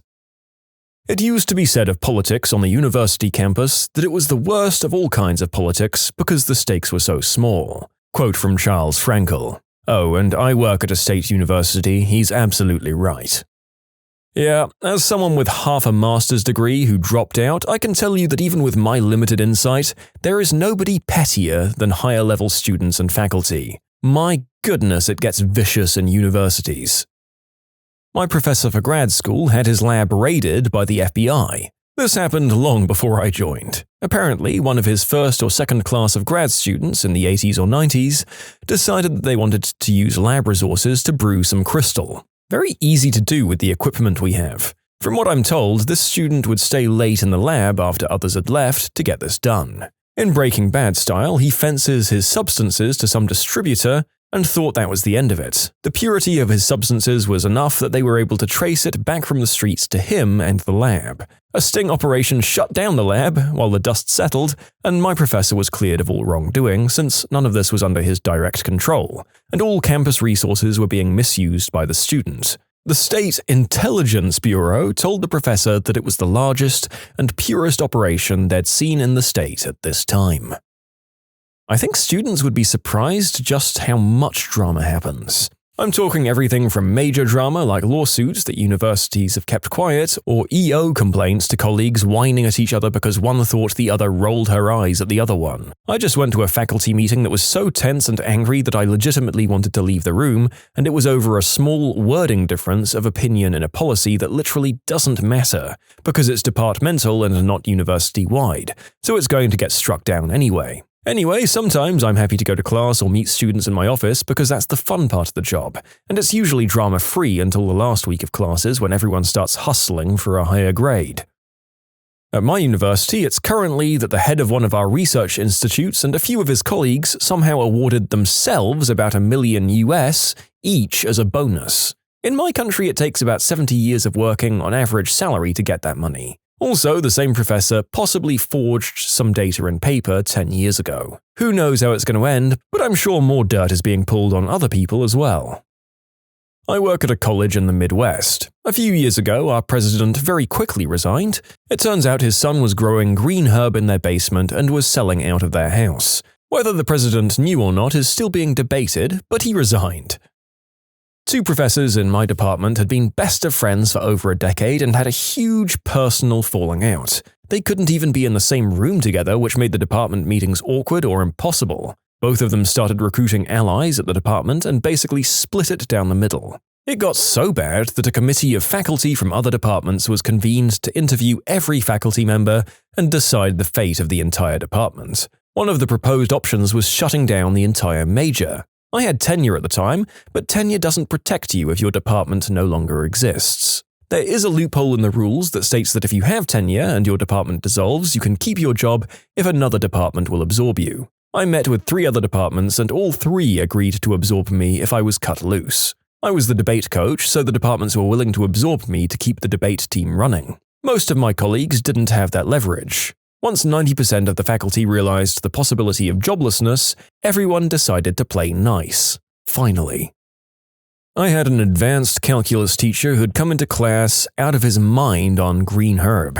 He'd write down equations on the board from a book, and about 15 to 20 minutes in, he'd invariably excuse himself and take a bathroom break. He'd then return, having clearly taken a drag of white snow, and proceed to solve all equations in less than 5 minutes, and non-stop monologued about the topic for another 5, then dismissed the class and stormed out. Invariably if you actually understood or not. Most students seemed physically stunned and dazed by the whole process. I don't know whether he was a frickin' genius or a deranged substance fiend, but I studied in a big university at the time, and recently I heard he was made head teacher of the math department. So I don't know what to think. I've had professors both in undergrad and grad school that would regularly get high during class. Not before, but during. Undergrad professor was a journalism professor, and pretty chill among a department of hard-drinking, old-school J. Jonah Jameson types. Except the class was a disorganized mess, and I don't think I actually learned anything. I was also a senior and didn't care. He had an odd habit of using brand names to refer to things, the way that you'd say Band-Aid or Kleenex, in ways that you wouldn't normally, and mispronouncing them. Put the memory card into the voice recorder thus became, pop your scan disk into the TAD scan. Grad professor was clearly going through some tough crap outside of class. I'd had him for a different class the year before, and he was normal then. It was a 4-hour design class with a lot of hands-on instruction, and then he'd come in half an hour late, do some one-on-one talks, then announce conspicuously, I'm going to the bathroom, and leave for another half hour. Come back and he'd sit in the corner playing Donna Summer on his laptop for the rest of the class. I think professors seem like a bunch of people that probably have an above-average concentration of functioning addicts in their rank, mostly alcoholics. And they're eccentric to begin with, so while this is surprisingly upfront of the guy, it's not surprising otherwise. A few years ago, an adjunct lecturer found out his contract wasn't being renewed. He went wee-wee in the corner of his office before turning in his keys. It took a lot of time and a lot of cleaning, along with a new carpet, to get rid of that smell. I was a professional assistant to the Italian department, and one of my favorite professors did a showing of a very famous Italian film, Swept Away, on the weekend. This was an outside-of-class activity, which no one was required to attend, at a college with college-age students. Just a We don't have time to watch this in class, so we'll watch it over the weekend in the auditorium. The movie in question would be considered controversial by American standards. By Italian film standards, it's also controversial, but considered a pretty important film for anyone studying film. It deals with some pretty intense issues involving dynamics between men and women, wealthy and poor, as well as, depending on your interpretation, a unspeakable act scene. I was working in the department when we did this movie showing, so I got a front row view of it blowing up. Apparently some freshmen, who were 18 years old, attended the screening and complained to their parents, who then complained to the school in turn. The school decided the best option was to fire my professor. The Italian department went to bat for him, reminding the school that adult students attended that screening voluntarily. The school knew they couldn't get away with firing him specifically for that, so at the end of the quarter they revoked his contract renewal. He was supposed to come back the next year. They did this for lifestyle choices that conflict with university standards. Dumb move. I don't know who on the university's legal team wrote it that way, but they should be fired. The professor in question was Pakistani and openly gay, living with his husband. As far as I understand it, he took their butts to court for discriminatory dismissal. They settled out of court for an unknown sum, but it was enough that my professor and his husband moved to Italy, where he now works at a university there and is very happy. No one outside of the Italian department knew what happened. Professor was there one quarter and gone the next, with no warning whatsoever. I used to be a custodian at a prominent university, and one of the teacher assistants in the art department would routinely leave her studio a pigsty and then assured her students, "Not to sweat the mess, we're just giving the janitor something to do." A number of students complained about her sense of entitlement, and she was rejected for a professorship for calling me a janitor instead of the proper nomenclature, custodian. Grad students are treated like trash. We're cheap labor, so the tenured professors can keep publishing without doing anything, and the professors looking for tenure can get the publications they need. Basically, the entire publish or perish culture in academia is really toxic. Unless you get lucky with a nice advisor, you're screwed. Also, university administration cares nothing for graduate students. At my school, our president announced a cash appreciation gift to every staff person making under a certain amount. Every graduate student on campus thought that included them as well, because according to every logical person, we're staff eligible for benefits and we work full-time. Nope, we're only students when it's convenient for the university and makes their numbers look good, and we're considered staff only because we're getting paid barely above the poverty line. At least I get health insurance, I guess? Oh, and my source? Grad student who was once all bright-eyed and excited about academia, but it's a toxic place. Apparently, there were quite a few rich kids who didn't study, go to class, contribute, or maintain a GPA above a 3.0, whose parents shockingly paid for them to get into those schools. Say it isn't so. Academia sometimes draws ridiculous people. I had a dean once who caused so much turmoil so often by simply denying objective reality when it didn't suit her. I remember spearheading a project to repurpose a section of our building. I got the plans and she refused to believe the blueprints on square footage. So I measured it myself. She pretended it wasn't the case, that it wasn't large enough to accommodate its new purpose, but according to her, it was because in her mind it was 30% larger. I went over her head and ended up in meetings with higher administration trying to get them to understand. They all took her side. She proceeded to make my life hell for the remainder of my time at the university. It's often speculated or rumored that university professors are sometimes attracted to their students. But it can work the other way, as was the case with me when I was teaching music history. One female student sat as close as she could get, followed me around and was always doing extra things to win favor, to the point where it became obvious to her peers. Rather than embarrass this student by discussing it with her directly, or fellow staff members and the dean, I patiently wound her down gradually over time until she eventually got the idea that nothing would come of it. When did you see someone lose big and go nuts at a casino? I work in IT for a casino, and I just had to replace a phone that was ripped off the wall and thrown at one of our pit bosses over a bad loss. I've been a dealer for 10 years. Third day of dealing, fresh out of dealer school, I'm dealing Pai Gao tiles. This is like an Asian domino game. You try to get pairs and tiles to add up as close to 9 as possible, on a $25 minimum game. A guy is there consistently betting between 25 and 75 for a good 2 hours. He then slides his whole stack on one hand for $3,000. For those of you who know the game, he gets Tin Dai Bo. I pull Jijun. For those who don't know the game, it's like he got pocket kings and I got pocket aces. Or that he pulled a 20 in blackjack and I just pulled 11 cards to make 21. The odds are astronomical and it's the only hand that could beat him. He slams his fist on the table, swearing in Chinese, chips are flying everywhere, and he begins to shove his finger down his throat. He blows big chunks all over my game. I close the table and pit down for cleanup. That's my third day on the job. The money and benefits are great though. I highly recommend the industry. I made between $30 and $40 an hour. A gentleman at a poker table in the 5-seat game unzipped his pants and relieved his bladder on the dealer. I never caught the signal the dealer used, but it was effective as all the guys who normally collect boxes from the tables show up out of nowhere and removed him from the table like they were taking out the trash, which I think they were. The table broke up so they could clean, the dealer showered and put on a new uniform, and I saw her on the floor again a few hours later. Table games dealer here. I work at a casino in New Zealand. Had a Thai woman a few months ago betting $300K every hand. She lost $12 million at my table in less than an hour. The casino then paid for her private charter jet to Melbourne and back, which was $70K, just so that she could get more money. I'm not exactly sure why she had to go to Melbourne to get more money, but I was doing a 16-hour shift, and she came back to my table after her trip and dropped another 15 mil. Haven't had anyone close to spending that much money ever again. She'd also flash herself at dealers for luck and requested only young white dealers. Almost all baccarat dealers at my casino are Asian, so I had to deal with her every night for 10 days. Wait, so she spent at least $27 million at your table then? All of her weirdness and racism aside, what the actual hell? I know that running casinos is generally regarded as a ridiculously lucrative, albeit gross and depressing way to make money, but as a guy who's lived in New Zealand, that one woman alone had to constitute a majority of that place's earnings for a few years.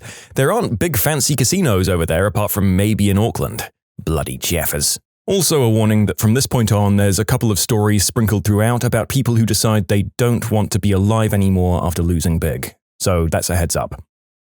A guy drove off the parking deck just to end things after he lost at the casino I worked for. Former table dealer here. I've had drunk guys tell me I'm the worst dealer ever, that I suck. I'd just reply, have a nice day. The other people at the table were generally on my side. I've higher rollers slam the table with their fists or not react at all to losing thousands. The worst and saddest one that sticks in my mind is a guy who was around 2K down on blackjack. This guy was nice. He was tipping pretty well. I was rooting for him as I tended to do. I knocked his 10s for good luck. Then he lost a big one and just yelled, "Frick!" so loud that the entire casino must have heard. It was the kind of desperation in his voice and everything about him that told me he couldn't afford to lose as much as he just lost. He went to the ATM and I rotated to another table. It was crap like that, the gosh darn smoke in my face, the sleep deprivation from the late nights that led me to get out of there. A lot of other unpleasant moments too, but they all blur together. Money was nice, but it wasn't for me. I was a waitress in a casino establishment 10 years ago. Self-deletions weren't common there, but they did happen. The saddest was a woman who threw up a rope and finished her evening strung up in the toilets. She had lost $20K or so from memory and was not a high roller type. 3 to 4 days later, her car was to be towed from the underground park. Sadly, she'd left her 2 fluffy dogs in there and nobody knew. The poor things were also dead. The establishment then put on parking patrol officers who check cars every few hours. They'd find live dogs and kids in there far too often. I quit after 6 months as I was tired of watching miserable zombies. My girlfriend's grandfather won it big one night and then was followed home by 4 people and killed for the money. So that's the worst way I've seen someone handle a win. The people that did it still write to her father asking for help with parole or whatever apparently. Worked as a security guard on a night shift. The biggest losers are in a fantasy land where they don't even notice. Never actually saw addicts get worried about their futures. I worked in banking for a bit, and being able to see people's accounts who are gamblers backs up this statement. They don't go in and get out, say, $500 on an ATM and then lose it, get upset and go home. They get 100, then 80, then 140. On my end, I'd see the transactions with the $3 fee attached all on the same night, within minutes of each other sometimes. It seems like sometimes they're in a trance and they probably have almost no idea how much money they've actually lost. One guy was so angry at his losses that he took 200 quarters, cut them in half, taped one side, and proceeded to put them in various slot machines. Once they entered the machine, it would jam up. I actually did work in a casino in Las Vegas a few years back, in VIP services. One of our high rollers who visited frequently had a very bad gambling problem that his wife was divorcing him over. He lost everything at the tables and couldn't even afford his plane ticket back home. He threatened to go to the roof of the hotel and throw himself off. The casino felt sorry for him. We ended up buying him a ticket back home. Never heard from him again after that. Yes, it did actually happen. It was a brand new casino, so I'm sure they didn't want to risk just ignoring his threats. Also, no one made him gamble. Vegas was not built on winners.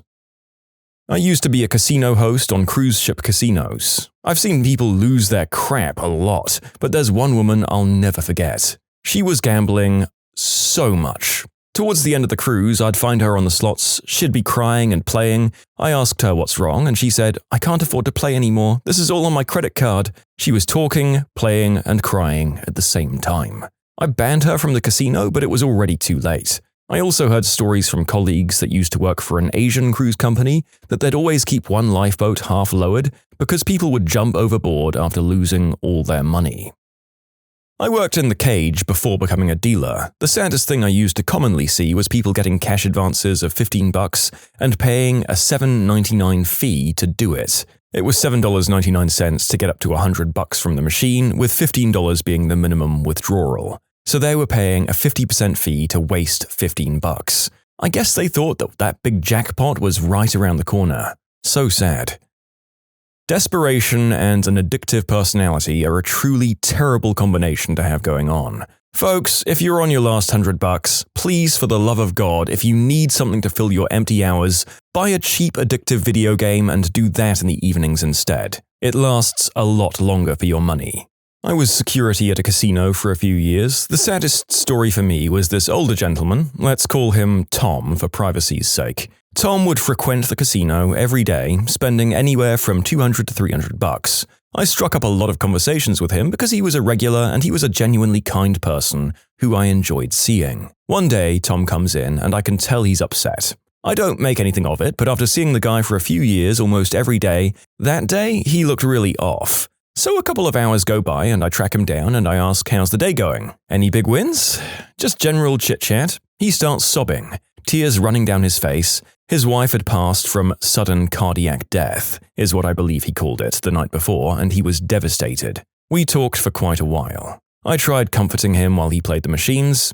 I'd noticed he was betting extremely large, like $200 to $300 per spin on the slot machine. I knew that was a lot for him, but I didn't say anything because it's not my business, and I was sure it was a coping mechanism for him at the moment, doing something that he loved when he just lost the love of his life. Hours later, I saw him heading out the door. I ran up to catch up to him, caught him and wished him all the best and said, "See you soon." He smiled, said thanks for the chat and thank you for the condolences, and left. He booked a room in our hotel and self-deleted that night. A little while later, I found out through some other staff who were sort of friends with his family that he'd spent all of his money, every dime that evening, spinning high limit on the machines. I'm assuming just because he wanted a little enjoyment before he finished things up. It still makes me upset that I didn't invite him over or do anything else because I knew he was in pain.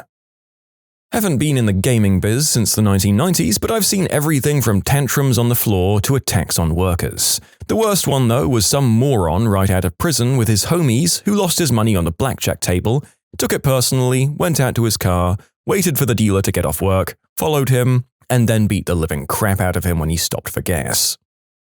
Well, we had a guy jump from his suite on the 18th floor. We still have the divots in the pavement where his leg bones drove into the asphalt. My friend just started at the new Catskill Resort Worldwide Casino and has already said 2 people have been kicked out for doing the deed on the casino floor. One guy got undressed in the bathroom and started washing his clothes. That place has been open for 2 weeks. You can submit your own stories to be featured here on the channel. The story submission link is in the description below. And if you want to listen to some vibey music in the background, check out easymode, also linked below, and subscribe. I worked casino EMS and security. Horsemen decide that they don't want to be alive in our venues all the time. They're alcoholics, so at least one drinks themselves to the hospital every year, and they like to knife each other too. Someone drove a car into the casino wall, not the doors, the wall. The driver had a traumatic brain injury and luckily didn't injure anyone else. Someone else left the casino drunk and on a bunch of substances, drove through someone's house and ended them. There was another self-deletion by a shotty in the parking lot. Someone else punched a machine and broke the giant touchscreen. That was $5,000 to replace, and that made them a felon. People are constantly taking too many substances in the bathrooms, like a lot, and others get so desperate that they'll wander up and down the aisles looking for pennies left on the machines. We had a guy jump off the parking garage. We had another shoot his wife's lover in the garage and kill him before turning the weapon over on himself. Not a casino employee, but the other day my father-in-law, who's security, watched an elderly lady lose everything at the poker table. She then went around and stole a couple of people's purses and wallets. When they confronted her and asked for ID, she wouldn't give it to them because they weren't the police. When the police arrived, she still wouldn't give them her ID or even her name, saying they couldn't arrest her if they didn't know who she was. Needless to say, they arrested her. The last thing the cops asked her was, "Are you at least going to cooperate and walk out with us to the car, or are you going to do this the hard way?" They had to carry her out, and she was kicking the windows in the back of the car the entire time. An older gentleman left the casino I was working at the time to go get the car while his wife went to the washroom. However, instead of getting to the car, he doused himself in gasoline and, well, you know what happened next. Not an employee, but my mum's friend won a slot machine jackpot. Security had to swoop in and save her because she was a very casual gambler and would use like 5 coins then leave. But that night, on one of her first coins, she won the jackpot. The people around her were gambling addicts, and some of them had been working that machine for hours beforehand and felt like it should have been their win. So they tried to attack her for the money, but she did get it in the end. This wouldn't have been a big win either because it was a small place, but still scary how far people will go. Yep, gambler's fallacy actually transforming into a rage when someone else wins is an angle of that way of thinking that I hadn't considered before, but now it seems like an inevitable conclusion in the casino environment. A guy jumped from the 4th story of the parking garage, note in his car stating that he lost everything, savings, retirement, college funds, all of it. I sat next to a guy. He drove a Pepsi truck. He said his mum died and left him $30,000. He had never seen this much money before, so he thought he could turn it into $100,000. We were at the blackjack table. He was getting wasted and crying inconsistently because of his mum, talking about her dying. The cocktail waitresses are taking advantage and egging him on the whole night, and he was tipping them $25 for every drink. In 2 hours, he loses everything. He has this look of nervousness on his face and said his wife was going to murder him if she found out about this because they have 4 kids and wanted to buy a house. He walked out. 10 minutes later, I went to my car and see that he got a DUI. In 24 hours, his mum had died, he got a ton of money, lost it all, will probably get divorced, got a DUI, and was sitting in the back of a cop car with blue balls from the cocktail waitresses. I watched my uncle lose everything at the blackjack table, so he proceeded to the bathroom, came out with his pants off and threw them on the table and said, "Pants plays." The dealer said, "We can't take your pants, sir." The guy said, "Why not? You've taken everything else." Needless to say, he was escorted out of the casino, very upset. I've worked in casinos for nearly a decade, and the saddest ones are the players who lose and show no aggression or sadness at all. I had a player who was down $1 million US at the end of a night of roulette, and he had a completely vacant 1,000-yard stare look on his face as he quietly left. Not an employee, but my girlfriend and I were at a local casino for dinner on Saturday, so we decided to take a lap around the playing floor afterwards. We were walking by the blackjack tables and noticed a small crowd around a guy who had a pile of chips in front of him. After it's clear that he'd lost it all to the dealer, he started screaming and that he couldn't lose, and began to slam his head into the table. He ended up leaving in handcuffs. Oh boy, the guy who lost $100 million then sued Caesars for allowing him to continue to gamble at its properties has to be up there. You know, if you had $100 million and just frickin' loved gambling, you could blow $7 to $10K a night every night for the rest of your life and probably clear another $1 to $2 million a year in investment income. And losing a few grand is almost always enough to get all the comped food, drinks, and rooms you'd like. You could live like a king, tossing chips to all the pretty girls, and secure in the knowledge that as long as you stick to your budget, it wouldn't hurt you in the long run. And you could do it as long as you liked. Yet this guy blows it all in a year. I have never understood people like that. I worked as a slot tech, caught my casino cheating customers with a promo wheel with weights, so it was impossible to win. I reported it to a lottery official on site. Nothing was done, and I was fired for a BS reason a week after the wheel was removed. Figured that since everyone is posting about gamblers losing, I'd post something about a casino losing. My uncle worked at a casino for years. He had a lot of horror stories, but the worst by far was this one guy who lost a large sum of money playing cards. The second he lost, he pulled a get out and ended things right there at the table.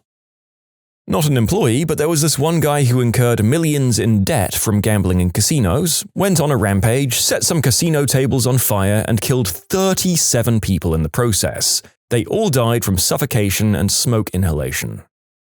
I've had a few patrons lose a ton and never come back, only to find out later they drove their car into a tree or put a shotty in their mouth. I do have a good story about the worst I saw someone handle a win. There was this older gentleman who was a regular and a total jerk. Never tipped, never smiled or said hello, and was always in a foul mood. I was watching him play a 50-cent machine one night when he hit 3 jackpot symbols and won $5,000. I went up to him and congratulated him, and I'll never forget the bemused look on his face. When the machine hits a single payout of over $1,200, the machine locks up and won't spin again until an attendant resets it. He just kept hitting buttons in vain, trying to keep playing like a child whose toy stopped working. When I told him that the machine wasn't going to spin until we paid him, his only words were, "Well, can I play this one?" and motioned to the machine next to his. I told him that he could, and he moved over and went straight back to his zombie trance. When we brought his jackpot winnings to him, he huffed and puffed because we'd asked him to stop playing for a minute while we counted out his $5,000.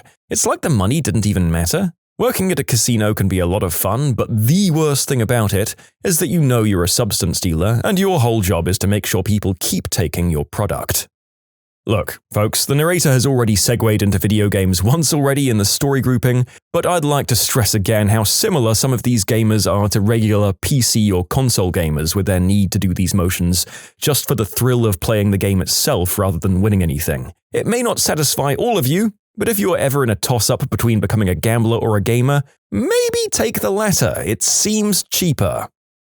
I had a roulette spinner tell me that one time a woman came in and gave this other lady a check to cash out and announced, "All right, time for me to win my rent money for the month." The dealer handed her the check back and said, "Ma'am, we're not accepting your money in this hotel. Please take this check and go pay part of your rent with it and work to pay the rest. This is supposed to be a place of fun, not where you risk your life." I saw a drunk guy pour his beer all over the slot machine after losing. Needless to say, security came over where he proceeded to speak only Spanish. They brought out an interpreter, so he refused to speak at that point. They escorted him somewhere else. I work in a city with casinos. Someone unalived themselves and their body was found on top of an elevator in the casino's parking structure. These sort of things happen pretty often in casinos.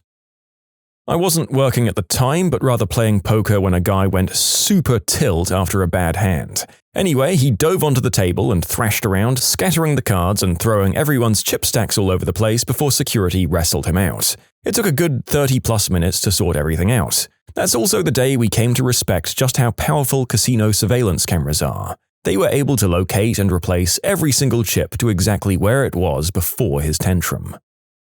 When I see this question, I think of this high roller who lost a crap ton and then proceeded to make an elaborate bomb extortion plot that ultimately failed because his ransom instructions were way too complicated to follow. When I was in Vegas, I was watching a very intense game of blackjack on Fremont Street. The guy bet everything he had, convinced, since he was on a winning streak, that this would be the hand that doubled his winnings. Unshockingly, he busts. As soon as they swooped his chips away, he began slamming his hands on the table, screaming, "What the frick? What the frick?" with his girlfriend, dressed in a cheesy tight mini dress and 7-inch heels, screaming at him and telling him that he promised her a Birkin purse with that money, and crying. An unsuspecting guy accidentally bumped into this irate dude, and that just made the guy lose his crap. A chair went flying, the guy had bumped into stepped up and started asking him if he wants a piece of this. Shoves are exchanged, and the screaming starts just as a high heel is thrown straight past the sore loser's face and right into someone else's head. I wanted to stay and watch the throwdown, but my boyfriend yanked me away with a solid "nope." Just as well, there were 2 furious-looking Vegas PD officers who were literally shoving their way through the crowd as we stepped away. When you subscribe, make sure to hit the bell to turn on notifications. Put the playlist on in the background to finish listening to all the stories, or if you want some vibey music to put on in the background, check out easymode. If you like Am I the Genius, give Am I the Jerk a shot. Everything linked in the description.